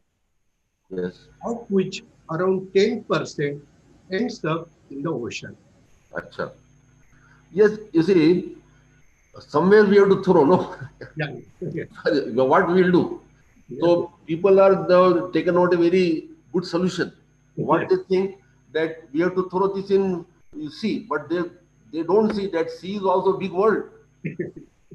Another, you see, animals are there, and we are disturbing them. Now you see, fishes are now in trouble because of this plastic. Because of that, there is the number of there is a drawbacks. So that's why I told, sir, that's why I told my first few minutes only, that it is actually spiritually we are more polluted. We ourselves are polluted spiritually. Yes, yes. We are not thinking of humanity, we are thinking of money only. How I can double, I can triple the money. We are not following the green chemistry. We are not following the what is going out, not believe. Yes. Now in Ankleshwar, you will not believe, some students, they report me that very difficult to drink the water. It is so much polluted. Ankleshwar is producing so many chemicals. No, it is a very big city of synthetic chemistry. So many companies are having research lab. So many production is going on. But this problem we are facing now. They come back. Yeah. They can't survive for a long time. Yes, yes. Really, we must make a waste that nature can't digest. I am correct, sir? Sir, again, waste management is again a very big topic. Yes. It is taught in MBA. Yes. Waste management, time management, so many things are going on. Then stress management. What should I say you? There is a big topic of stress now. People are having a lot of stress. Yes, but main reason they are not able to find out. I know. They are discussing only so many things. So waste management, first of all, from inner side, we should not produce the waste, number one. People, they throw from their flat anything outside. You just see educated people. They are not bothered about the society. What more I should say? We need to live not just for ourselves. Yes, you are right. Very right, sir. Humanity. Very, very right. And this is there in every religion. Yes, yes. And this will come when this type of thing will come, because we think that it is impossible. No, why Yes. people were good earlier? Why they were behaving nicely? Because they want to serve the humanity. Yes. You must have different concept, you might have different religion, you might have different belief. But ultimately what you will find? Yeah. Everybody says that you have to serve the humanity. Don't kill them unnecessarily. Don't disturb them unnecessarily. Don't make the pollution. So that my lecture was too much appreciated. Yes, That the spiritual pollution. Just you click on the Google, it is there still available. Yes, The spiritual pollution is responsible for environmental pollution. yes, should for the trees, birds, and all the living things. Plastic pollution, tree living is the easiest way to make that successful. You are raised a very good question. That is not in my hand. That is not in your hand alone. Not in government also. Yes, yes. Government also cannot do. Yes. Because they can give the rules. For example, plastic should not be used. Yes. This rule is passed. Yes. Yeah, right? Yeah, yeah. But Yes. what is going on? Just see. Each and every We are using plastic. 100%. Reusable plastic should not be there, but they are using. That thin plastic they are using. They have given some size, some mesh is given. This much thickness should be there for the plastic, that so that it should be reused. Yes, sir. Or remolded. But no. So, and as a chemist, we have to think that what type of monomer we should use, that it should be biodegradable. Understand? So I'm talking further on that topic. Ah. If we say no plastic bags, it Ah. will save millions of people down the line. Ah. May I have correct state, sir? Millions of people, please, pardon, please. If we say no plastic bags, it will save millions of people down the line. Ah, okay. Very nice presentation by Dr. G.M. Nazimuddin, sir, on the topic of sustainable development of chemistry. And his talk, 12 principles of green chemistry, like waste prevention, atom economy, less hazardous synthesis, safe chemical design, design solvent and auxiliary, energy efficiency, renewable feedstock, reduce use of derivatives, design for degradation, real-time analysis, and last, inherently safe chemistry are much more advantageous and enlightening for young researchers to reduce pollution and how to work on the same for coming days with number of synthesis parts.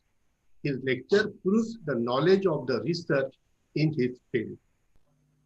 Now, this is the time to solve our queries. I think that we all will be having some questions in our minds. So we have the solution with us, with our resource person. No doubt, the past cannot be changed, but the future is yet in your hands. To improve is to change, to be perfect is to change often. So I invite the discussion from the audience so that Dr. G.M. Nazimuddin sir will be satisfied with the level of best. So please audience, any more questions? Welcome, welcome. If you have any question.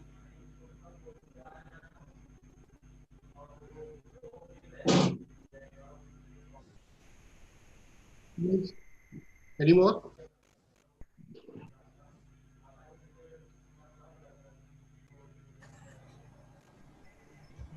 Please, audience. The session is open for discussion. Please raise your hand if you have any question.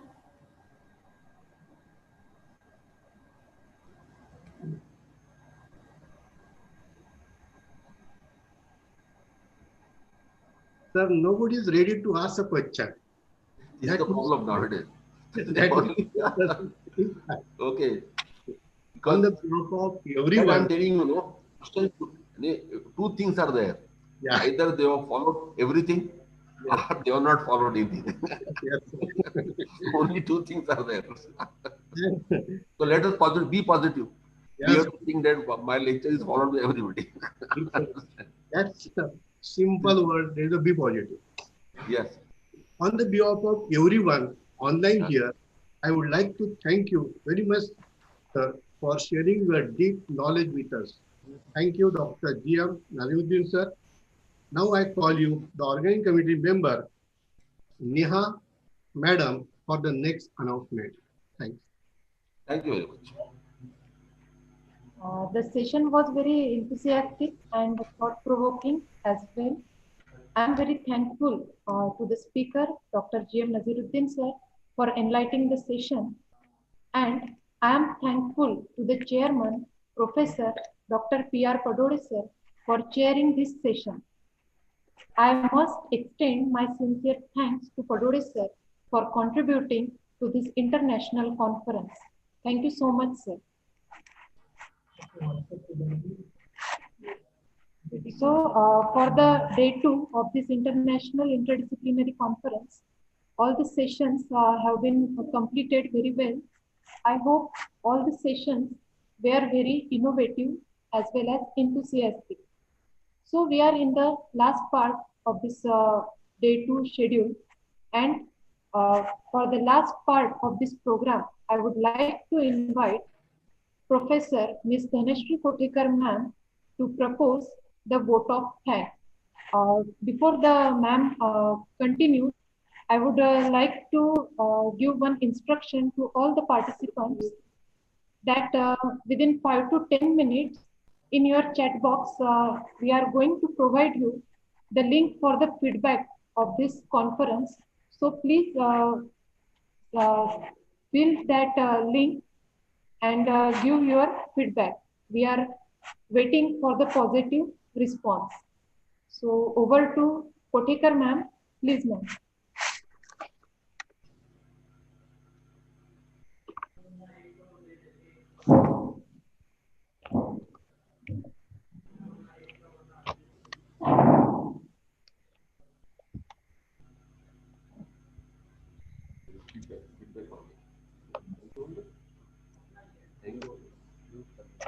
Thank you, ma'am.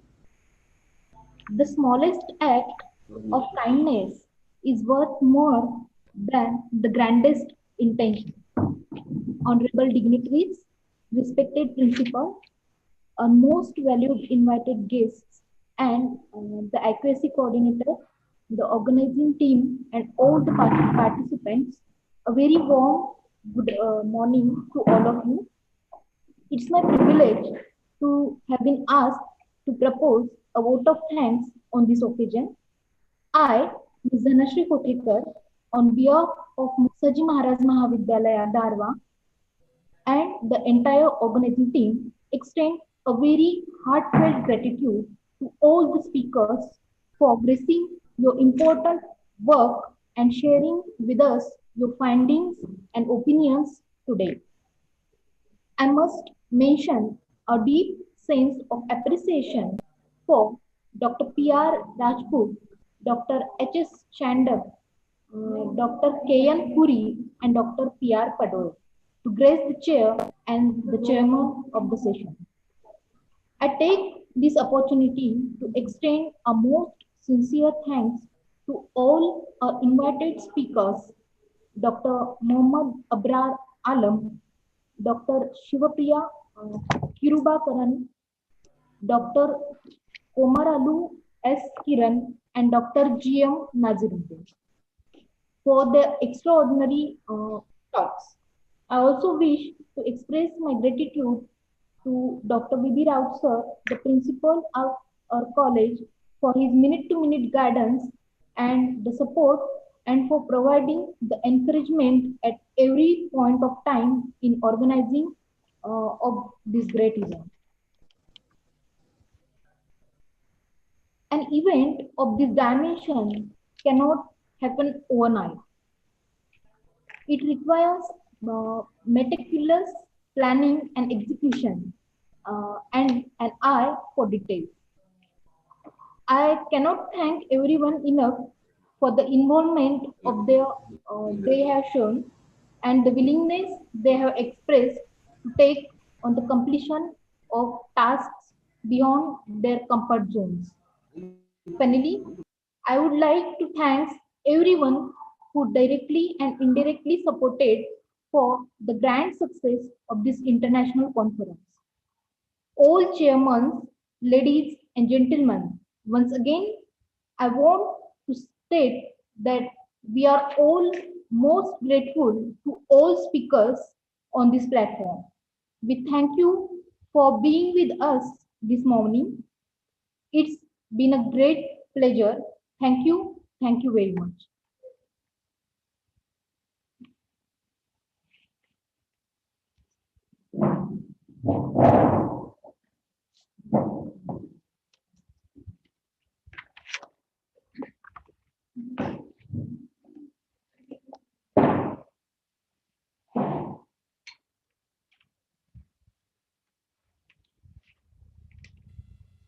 Thank you, ma'am. Hello, everyone. A very good afternoon and a pleasant day to all of you. As we have completed the sessions of day 2, now we are going to have the valedictory function. So I request all the participants kindly attend this valedictory function. So to conduct the valedictory function, I hand over this session to Professor Kothekar ma'am. So I invite you, ma'am. Over to you.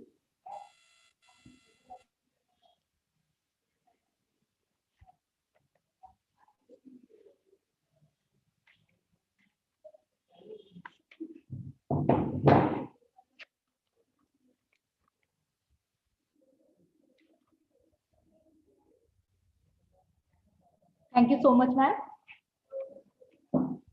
Honorable delegates, respected principal, invited guests and speakers, respected vice principal, IQAC coordinator, all faculty members, and dear participants. The International Interdisciplinary Virtual Conference on Drug, Disease and Development 2020 has now been reached to the last session, that is the valedictory function. I, Ms. Dhanashree Kothekar, on behalf of Mungasaji Maharaj Mahavidyalaya Darva, feel privileged to extend a hearty welcome to all present here. I request Dr. V.B. Raut sir, the principal of Mungasaji Maharaj Mahavidyalaya Darva, to grace the chair of chairman for the valedictory function. I'm glad to request Dr. J.S. Zamode sir, the former Pro Vice Chancellor, Sant Garge Baba Amravati University, Amravati, to honor the chair of chief guest. And I would like to invite Dr. F.C. Raghuvanshi sir, Dean, Faculty of Science and Technology, Sant Garge Baba Amravati University, Amravati, to have a chair of guest of honor.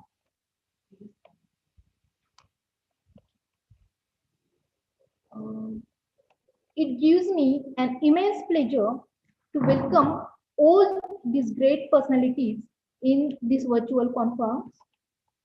Ladies and gentlemen, we are experiencing a grand success of the international conference since last 2 days.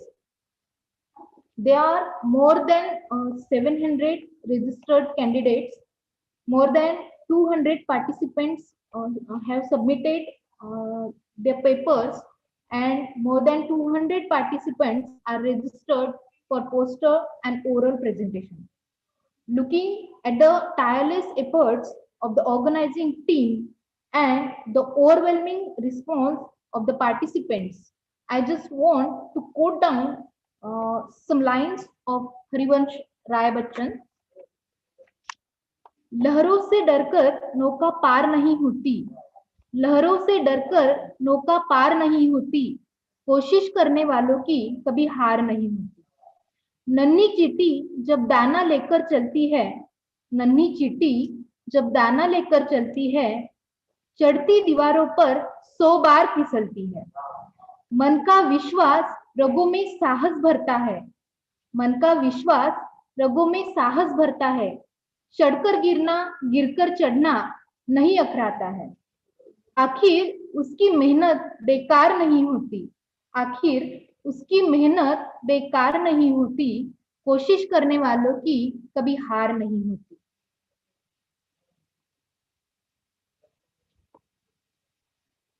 Now,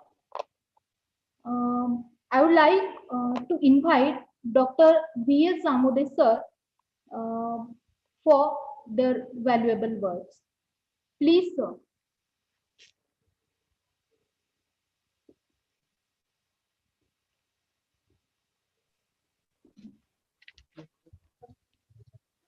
Hello, sir. Jamode, sir. Sir, please unmute yourself.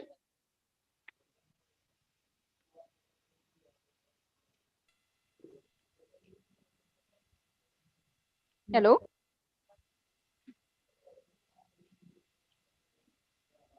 Yes, sir.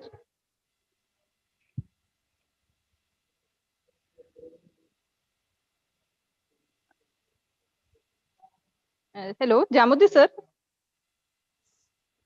Sir, we are not unable to hear you. Yes, sir. You are not audible.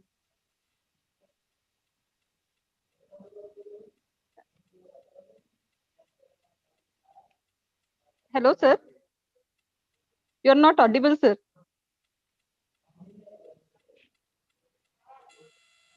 Please check your mic.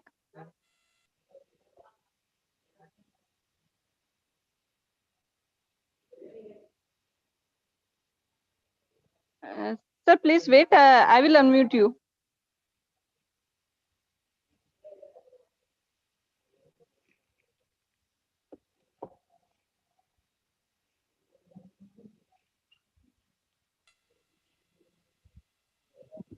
Yes, sir. You may start.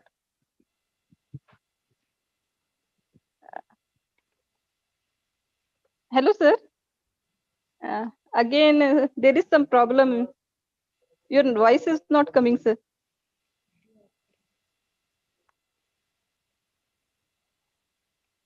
You are unmuted.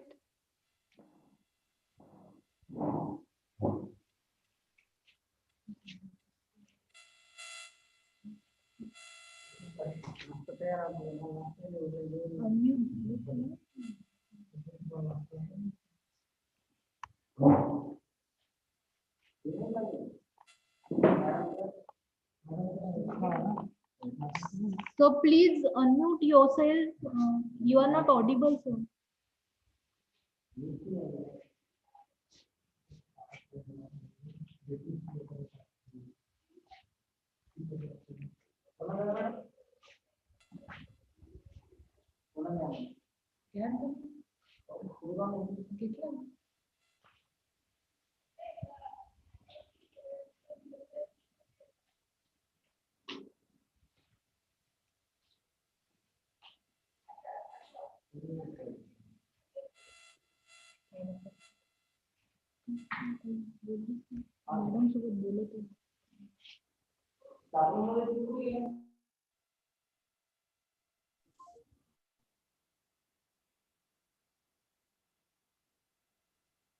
Hello, sir.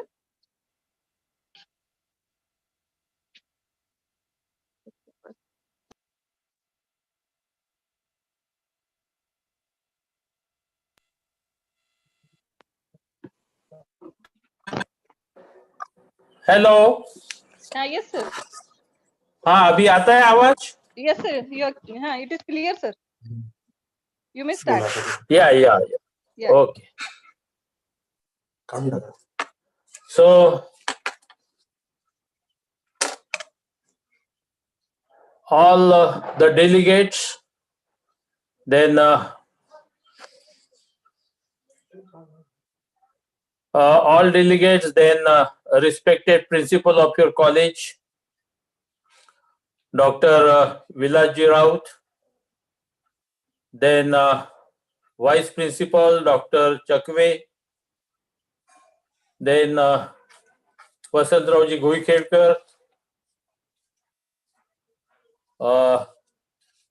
Dr. Padore, Dr. Puri, and all present staff members and important personalities at this conference. I am really very glad that your college has organized the international interdisciplinary virtual conference on drugs, disease and development. And I am very glad that Professor Dr. Nazia Rashidi, who as convener has shouldered the major responsibility of planning and virtual organizing this conference. So thanks go to her also, and thanks go to all chemistry faculty of your college and staff for their dedicated efforts to make this conference a grand success. Yesterday I have attended your sessions, and today also I have heard the paper presentation of the researcher. So I am glad that you got a very fine response from all the stalwarts. And you all have done a dedicated efforts to make this conference a grand success. Some of the emerging themes deliberated upon are drug design and delivery, forensic and clinical chemistry, composite, biomaterials, polymers, nanotechnology, energy from waste and advanced instrumental technique.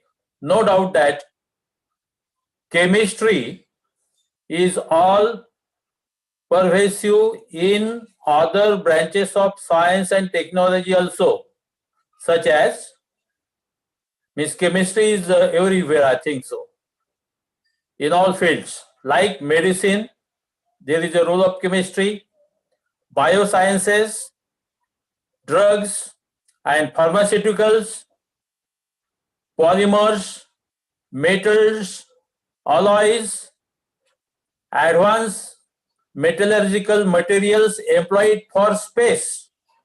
There is a role of chemistry. In defense, atomic energy, electronics application, high energy materials, in cosmetics, nanomaterial, biomaterial, high temperature material, in environmental science, in textile, in paints, in paper, and in nutrition, and many, many more. There is an important role of chemistry. Out of this, I am happy that you have selected a very important field, that is drugs and diseases, as a theme for this conference. I congratulate you for that purpose. Nowadays, society is facing the problem created by corona disease throughout the world, not only in our country. So the research fellows and scientists and vice stalwarts should concentrate our research towards the remedy of this latest disease to save the life of the society. Chemistry is a creative and fascinating science, and no doubt it will be useful to stop this problem, new disease created by Corona. The conference program I have attended since yesterday. Your program included keynote address, presentation by prominent personalities from different parts of the country and abroad. In addition, oral paper presentation. So many delegates have participated and presented their research work. I am confident that this conference have generated a lot of interest among the students to explore and pursue the area of research, thereby bringing laurels to your institute and developing our society as a whole. Leading scientist has inaugurated the conference and delivered keynote address. And we learned so much from his address. Several eminent experts and scientists have delivered innovative talks which covered large area of this field, drugs and disease. I am sure that the deliberations, that means paper presentations, invited talks and so on, being held will update one and all in the academic institution, scientific organizations, in industry field, across the nation, and motivate the young minds.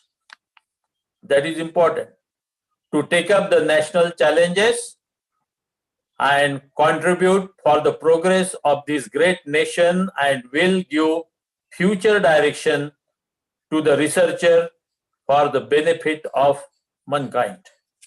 So really I am happy that since yesterday, so many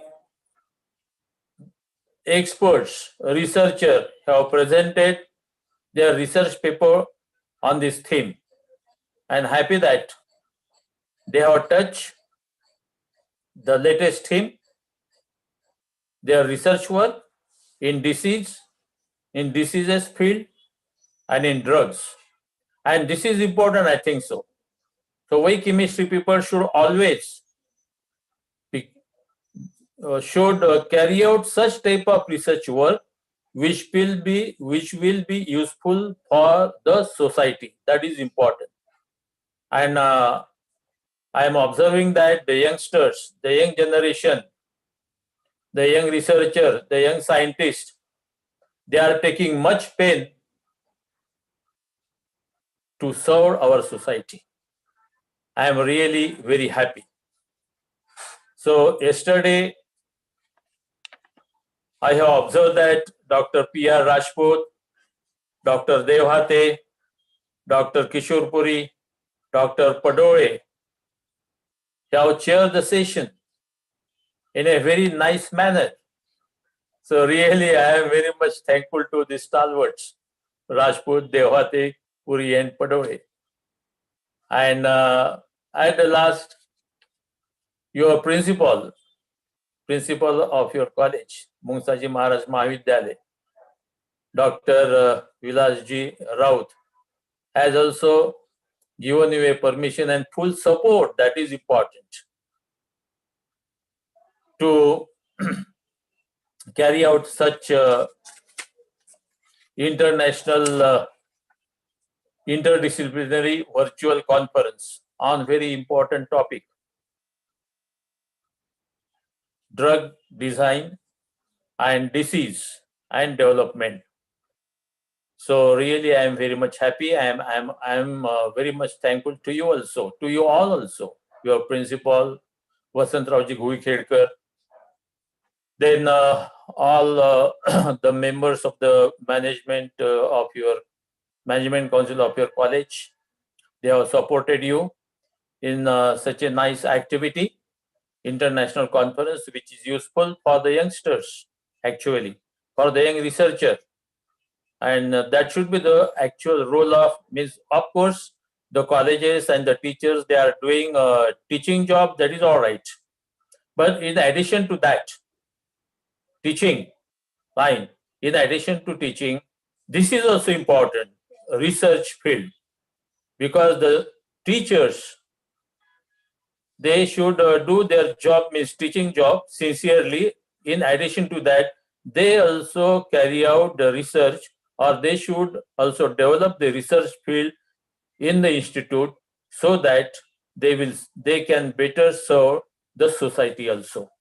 So really, I am very much thankful to the convener, and I wish to tell here that the convener, Dr. Nazia Rashidi, is a student of mine at PG level at Amravati University, Department of Chemistry. I taught her. She is my student, and observed that since that means at that time also she was a very sincere and regular student. So I am also very thankful to Dr. Nazia Rashidi, convener of this international conference. Thank you very much. So you have given me a chance to say something. And Principal sir, Raut sir, so this new technique, virtual means online activity is very important for senior peoples like us. Yes, this new technique, virtual means online activity, online organization of, because we people cannot go so many places to attend the conferences. So from home, we can attend the conference, and it is due to this new technique, online technique, virtual technique. Yes, sir, yes. Yeah. So this for us, it is very important for senior peoples like us. Youngsters, of course, for I wish to tell that young researcher, the young scientist, they should attend such type of activities at the prospective places.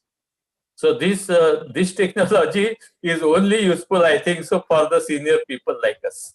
Okay. So Rao sir, I am very much thankful to you. I am very glad that your interest for supporting such type of activity in your college. Okay. So thank you. Thanks a lot.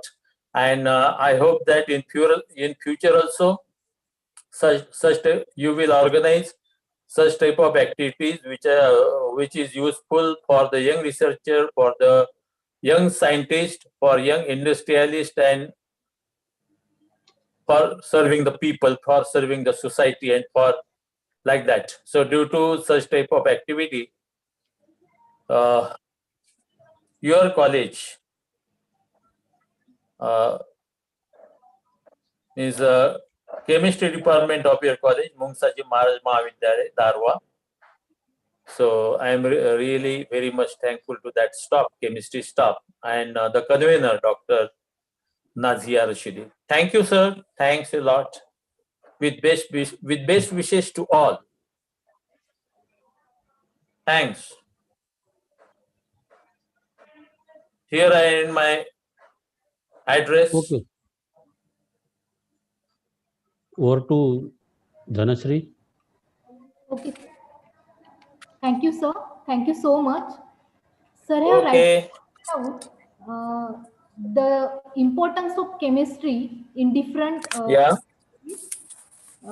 and also sir said that the chemistry is a creative science, and sir expressed his belief in chemistry to have a solution of this COVID-19 pandemic.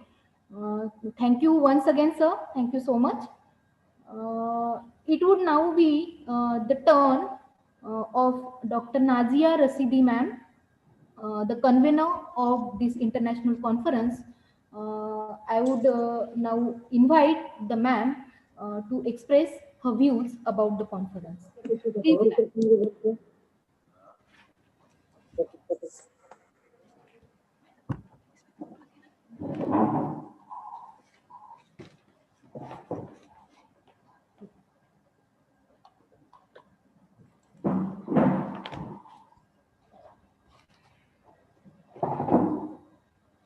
Thank you very much, Professor Kothekar ma'am. A very good afternoon to one and all. I, Dr. Nazia Akhtar Rashidi, convener of this 2 days International Interdisciplinary Virtual Conference on Drug, Disease and Development. Welcome to this valedictory function. I want to share my views on this occasion.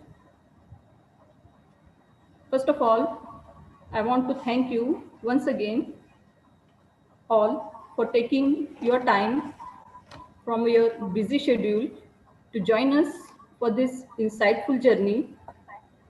It's so wonderful to see and to be in the company of so many friends, colleagues, and wise sages of atmospheric science community.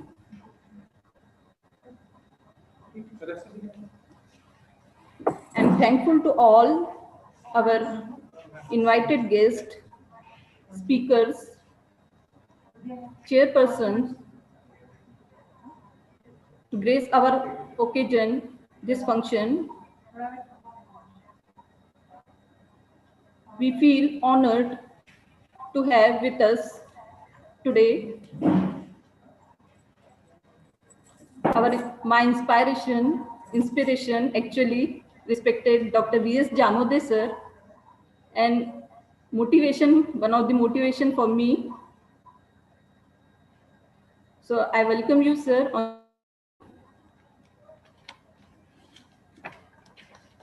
I welcome our principal, Dr. V.B. Raut.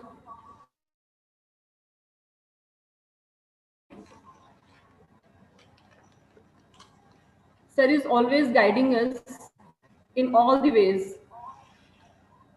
So actually, sir is the backbone of this activity. He has supported us and guided us in the right way. And in that manner, we will be able to conduct this virtual conference. My heartfelt thanks goes to our principal. I'm just sharing my experience during the conference. Actually, we have planned this conference with the objective that it will provide an opportunity to enrich the young mind through the lectures of eminent personalities in their respective area, and to increase awareness of new drugs or new trends happening in the field of their interest. This conference is organized with the purpose to provide a platform at the international level to present innovative ideas to the participant in their discipline. I'm very glad to share you that we have got a huge responses from the participants from India as well as from the other countries. We have received more than 200 papers for the publication and for many papers for the oral and poster presentation. We came up to this new idea, and for that I want to quote one शेर, नवाजे करम है नवाजिश सभी की, नवाजे करम है नवाजिश सभी की, नई सोच लेकर बड़े फख्र से हम बुलंदी पे आए. Once again I repeat, नवाजे करम है नवाजिश सभी की, बड़ी सोच लेकर बड़े फख्र से हम बुलंदी पे आए. And I'm very blessed that I have the company of so many great personalities that have supported me for this event.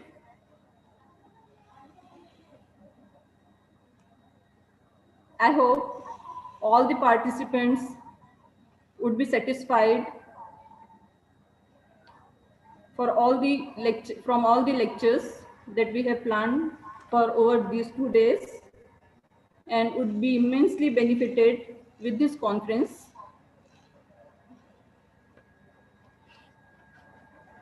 On this occasion, I would like to announce the name of the winners for oral and poster presentation.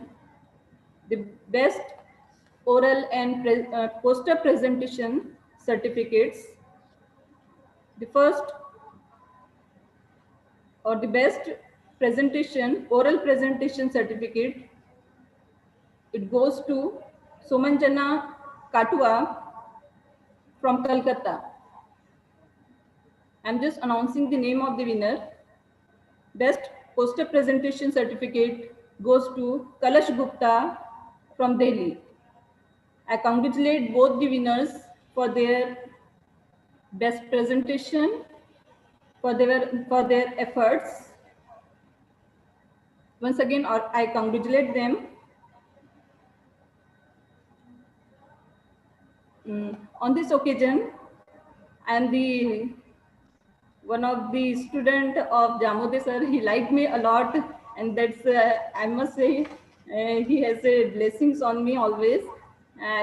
Thank you, sir, for your appreciation. It means a lot for me. Your words are very valuable for me, sir. Once again, thank you, sir. On this occasion, I would like to thank Dr. V.S. Jamode sir, Dr. S. Aswar sir, respected my guide, Dr. B.N. Beret sir, respected Dr. P.R. Rajput sir, who has guided me. One of my very close friend, Dr. Nasir Beg sir. So all these are the behind this event. So I must mention these names. And once again, I would like to thank to all our invited speakers, respected Dr. Muhammad Yunus Ansari sir. He is from North Ohio Medical University, Ohio, US.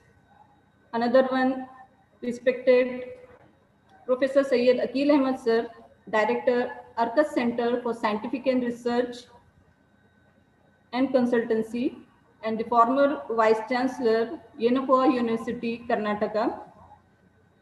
The next one is Professor Dr. Tawqir Ahmed sir from Jamia Millia Islamia, New Delhi. Dr. Chandra Gudagu sir from Hyderabad. He's from Department of Regulatory Toxicology, Naipur, Hyderabad. Respected Dr. Muhammad Alam Abrar sir, Associate Professor in Chemistry, Arcus State University, US. Respected Dr. Siva Priya Madam from IIT Gandhinagar, Gujarat. Respected Dr. K.S. Kiran sir, Professor in Physics, Faculty of Engineering and Technology, Bangalore. Again, I would like to express my sincere gratitude towards respected Dr. G.M. Nazruddin sir. He is from Abeda Inamdar Senior College, Camp, Pune, for accepting our invitation and glorifying our conference by their presence. Again, I would like to express my sincere gratitude towards respected Dr. A.S. Aswar sir, Dr. B.N. Beret sir, respected Dr. P.R. Mandlik sir, respected Dr. P.R. Rajput sir, respected Dr. H.S. Chandak sir, respected Dr. K.N. Puri sir, as well as Professor Dr. P.R. Padole sir, who chaired our session and graced our function by their presence. Thank you so much. Thanks a lot, everyone. Here I stop my words, and I'd like to invite Dhanashri Kotikar Madam for continuation.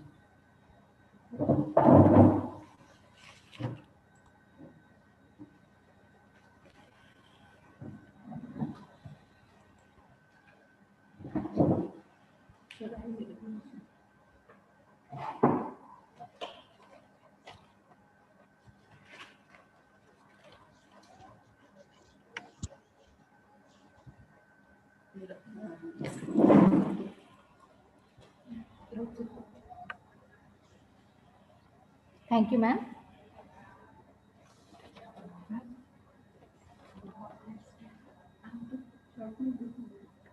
Thank you, ma'am, to share the objectives and purpose of the conference and announcing the winners for best presentation. I heartily congratulate all the winners. Um, Now, I request Dr. V.B. Raut sir to express his views about the conference and give the presidential speech. Please, sir. May I audible? Yes, sir. Very good afternoon to one and all.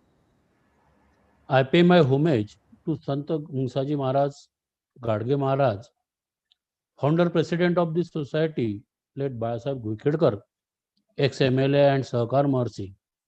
Our motivation, Matusri, late Vijayatai Guikhedkar, and former principal, late S.B. Thakare. The chief guest of today's valedictory function, Honorable Dr. V.S. Jamode sir, former Pro-Vice Chancellor, Sant Gadge Baba Amravati University, Honorable Vasant Bhau Guikhedkar, President, Vidya Prasarak Mandal Darva, Honorable Dr. Sangitatai Guikhedkar, Secretary, Vidya Prasarak Mandal, Dr. S.B. Chakwe, Vice Principal of the College, Dr. Najia Rasidi, Convener of this conference, all participants, resource persons, invitees, all chairmans of various technical sessions, very good afternoon to one and all. Chemistry department of our college, Mungasaji Maharaj Mahavidyalaya Darva, has organized international interdisciplinary virtual conference on drug, disease and development from last 2 days. I think all the participants in this conference enjoying the delicious academic food from various eminent esteemed speakers from the abroad as well as various states of India. The organizing team of our college had taken much more efforts for this organization, and I hope that you all people get satisfied with the organization. The organizing team had tried the best at their level. I am very much thankful and grateful to Dr. Jamode sir, as being a very senior person.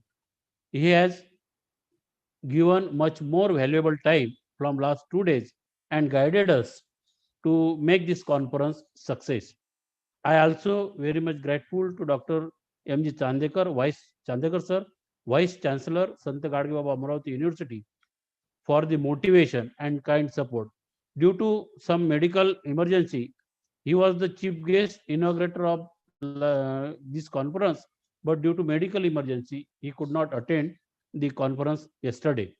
Also, I myself, with all my organizing team, grateful to Honorable Vasant Bhau Guikhedkar, President, Vidya Prasarak Mandal Darva, Dr. Sau Guikhedkar, Secretary of the Society, for their motivation, encouragement, and positive support. Both the President and Secretary of our college are very much supportive and interested to organize much more academic events. Dr. Jamode sir has mentioned that Dr. Najia is the student of Dr. Jamode sir. Sir, one thing I want to mention, she is also the student of this college also. And this is the very proud moment for us to participate and organize such great event by our college. I congratulate all the winners in the poster and oral presentation. The convener and also I congratulate convener Dr. Rasidi and her team for such nice academic event. I also congratulate my all teaching and non-teaching staff for their positive support in this organization. I request all the participants to appreciate the efforts made by the organizing team of this conference and convener and her team. If some queries or deficiencies remains, so treat it as my fault being head of the institution. Again, I am very much thankful to all the participants, resource persons, as they have participated and supported us. I think organization team. So I hope that this conference achieve a grand success in this achieve the grand success, and this conference international interactive virtual conference in disease drug disease and development. Again, I thankful to all, especially Dr. Damodar sir, and stop here. Thank you very much. Over to Dhanasri. Yes, sir. Thank you, sir. Thank you so much. At last, in this pandemic situation, I would like to pray the Almighty that Sarve bhavantu sukhinah, sarve santu niramayah, which means everyone may remain happy and healthy always. Now, I would like to hand over the session to Professor Ms. Neha Mahurkar ma'am to propose the vote of thanks. Please, ma'am.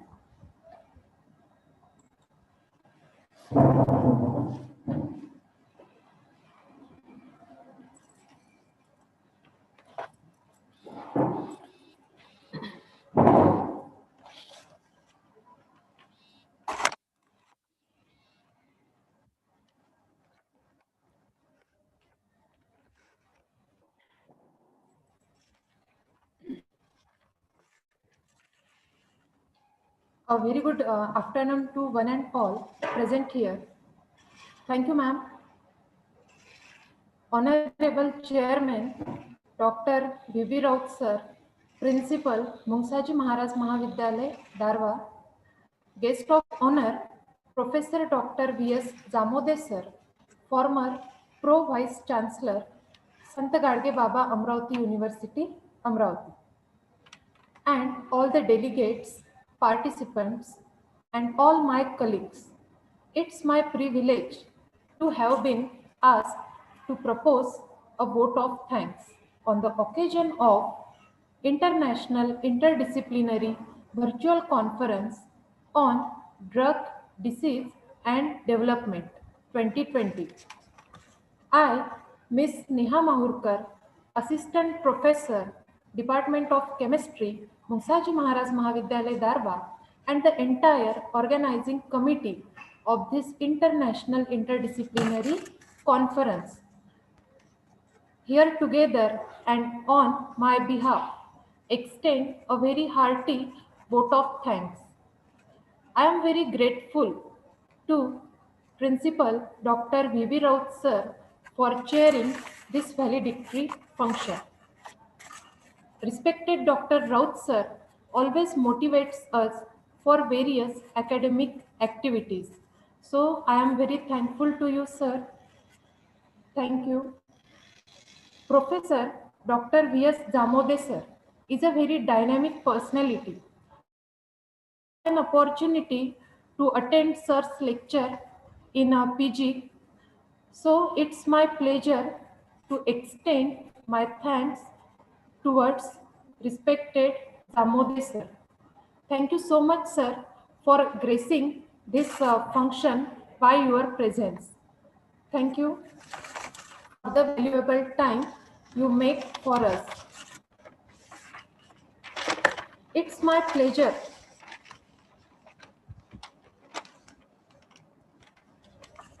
sorry for the disturbance. It's my pleasure to express my gratitude towards the President of our Society Vidya Prasarak Mandal, respected Mr. Vasant Ghuikhedkar sir, Secretary ma'am, Mrs. Sangeeta Ghuikhedkar ma'am, and Vice Principal of our college, Dr. S.B. Chakwe sir, for their moral support and to make this conference successful. Thank you so much, sir and ma'am. I would like to extend my sincere thanks to all the organizing committee members, all the faculty members, and non-teaching staff of the college to make this conference a grand event.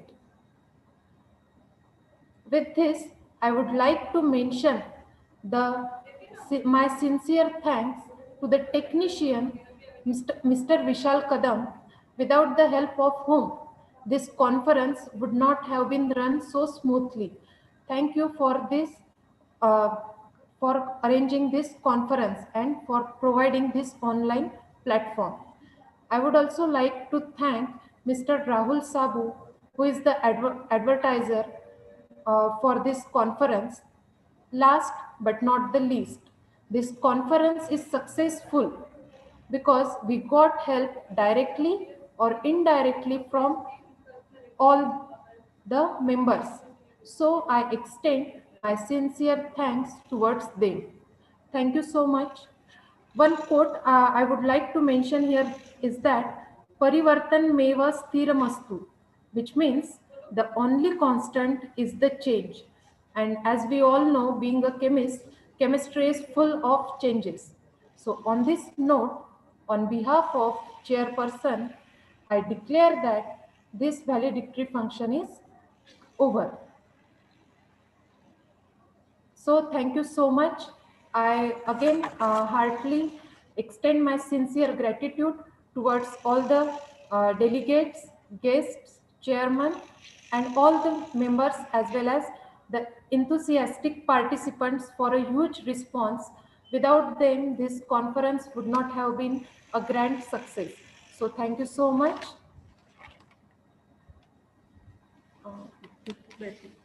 Over to Rashidi ma'am.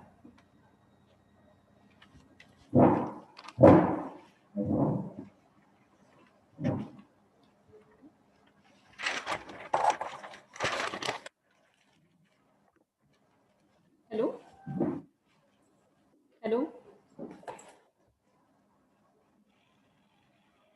Video आवाज भी नहीं आ रही video on कीजिए ये आवाज कब बोलिए hello हाँ yes I think Devatya sir is there and he wants to share the name of the winners. Hello?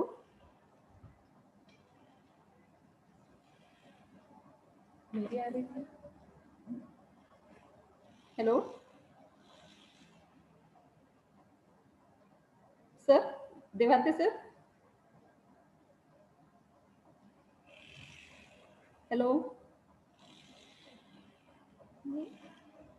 Video join करो तो उनको वीडियो ज्वाइन ऐसे देख रहे हैं सब देख लेंगे okay with the permission of chair shall we leave the meeting sir shall we end I have posted the feedback link in the chat box. Participants are requested to please fill the feedback, which is mandatory to get the e-certificate of this conference. Separate certificate will be given to all those participants who have presented their poster as well as oral presentation. And we'll send those certificates for presentation after 7 days on the mail of respective participants. So once again, I congratulate all the winners and all the participants who have participated in this oral and poster competition of this today's International Interdisciplinary Virtual Conference. Thank you all. Jamodri sir is there. Sir, shall we leave? Shall we end the meeting?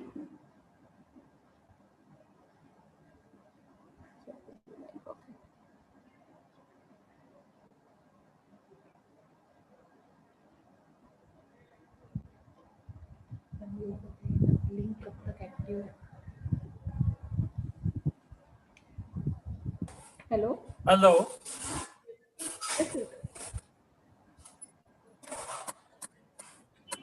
हाँ Raut sir हाँ ठीक है Nazia Yes sir, yes sir. हो गए तो सब I'm taking your permission sir. Yes, sir. हाँ हाँ हो गए आप?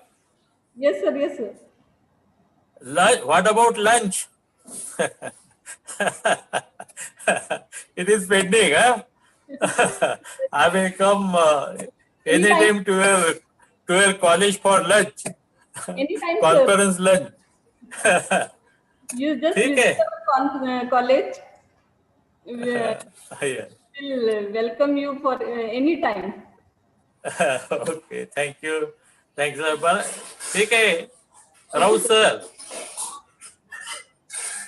Very good. Thanks a lot. Once again, thanks a lot and have a good day.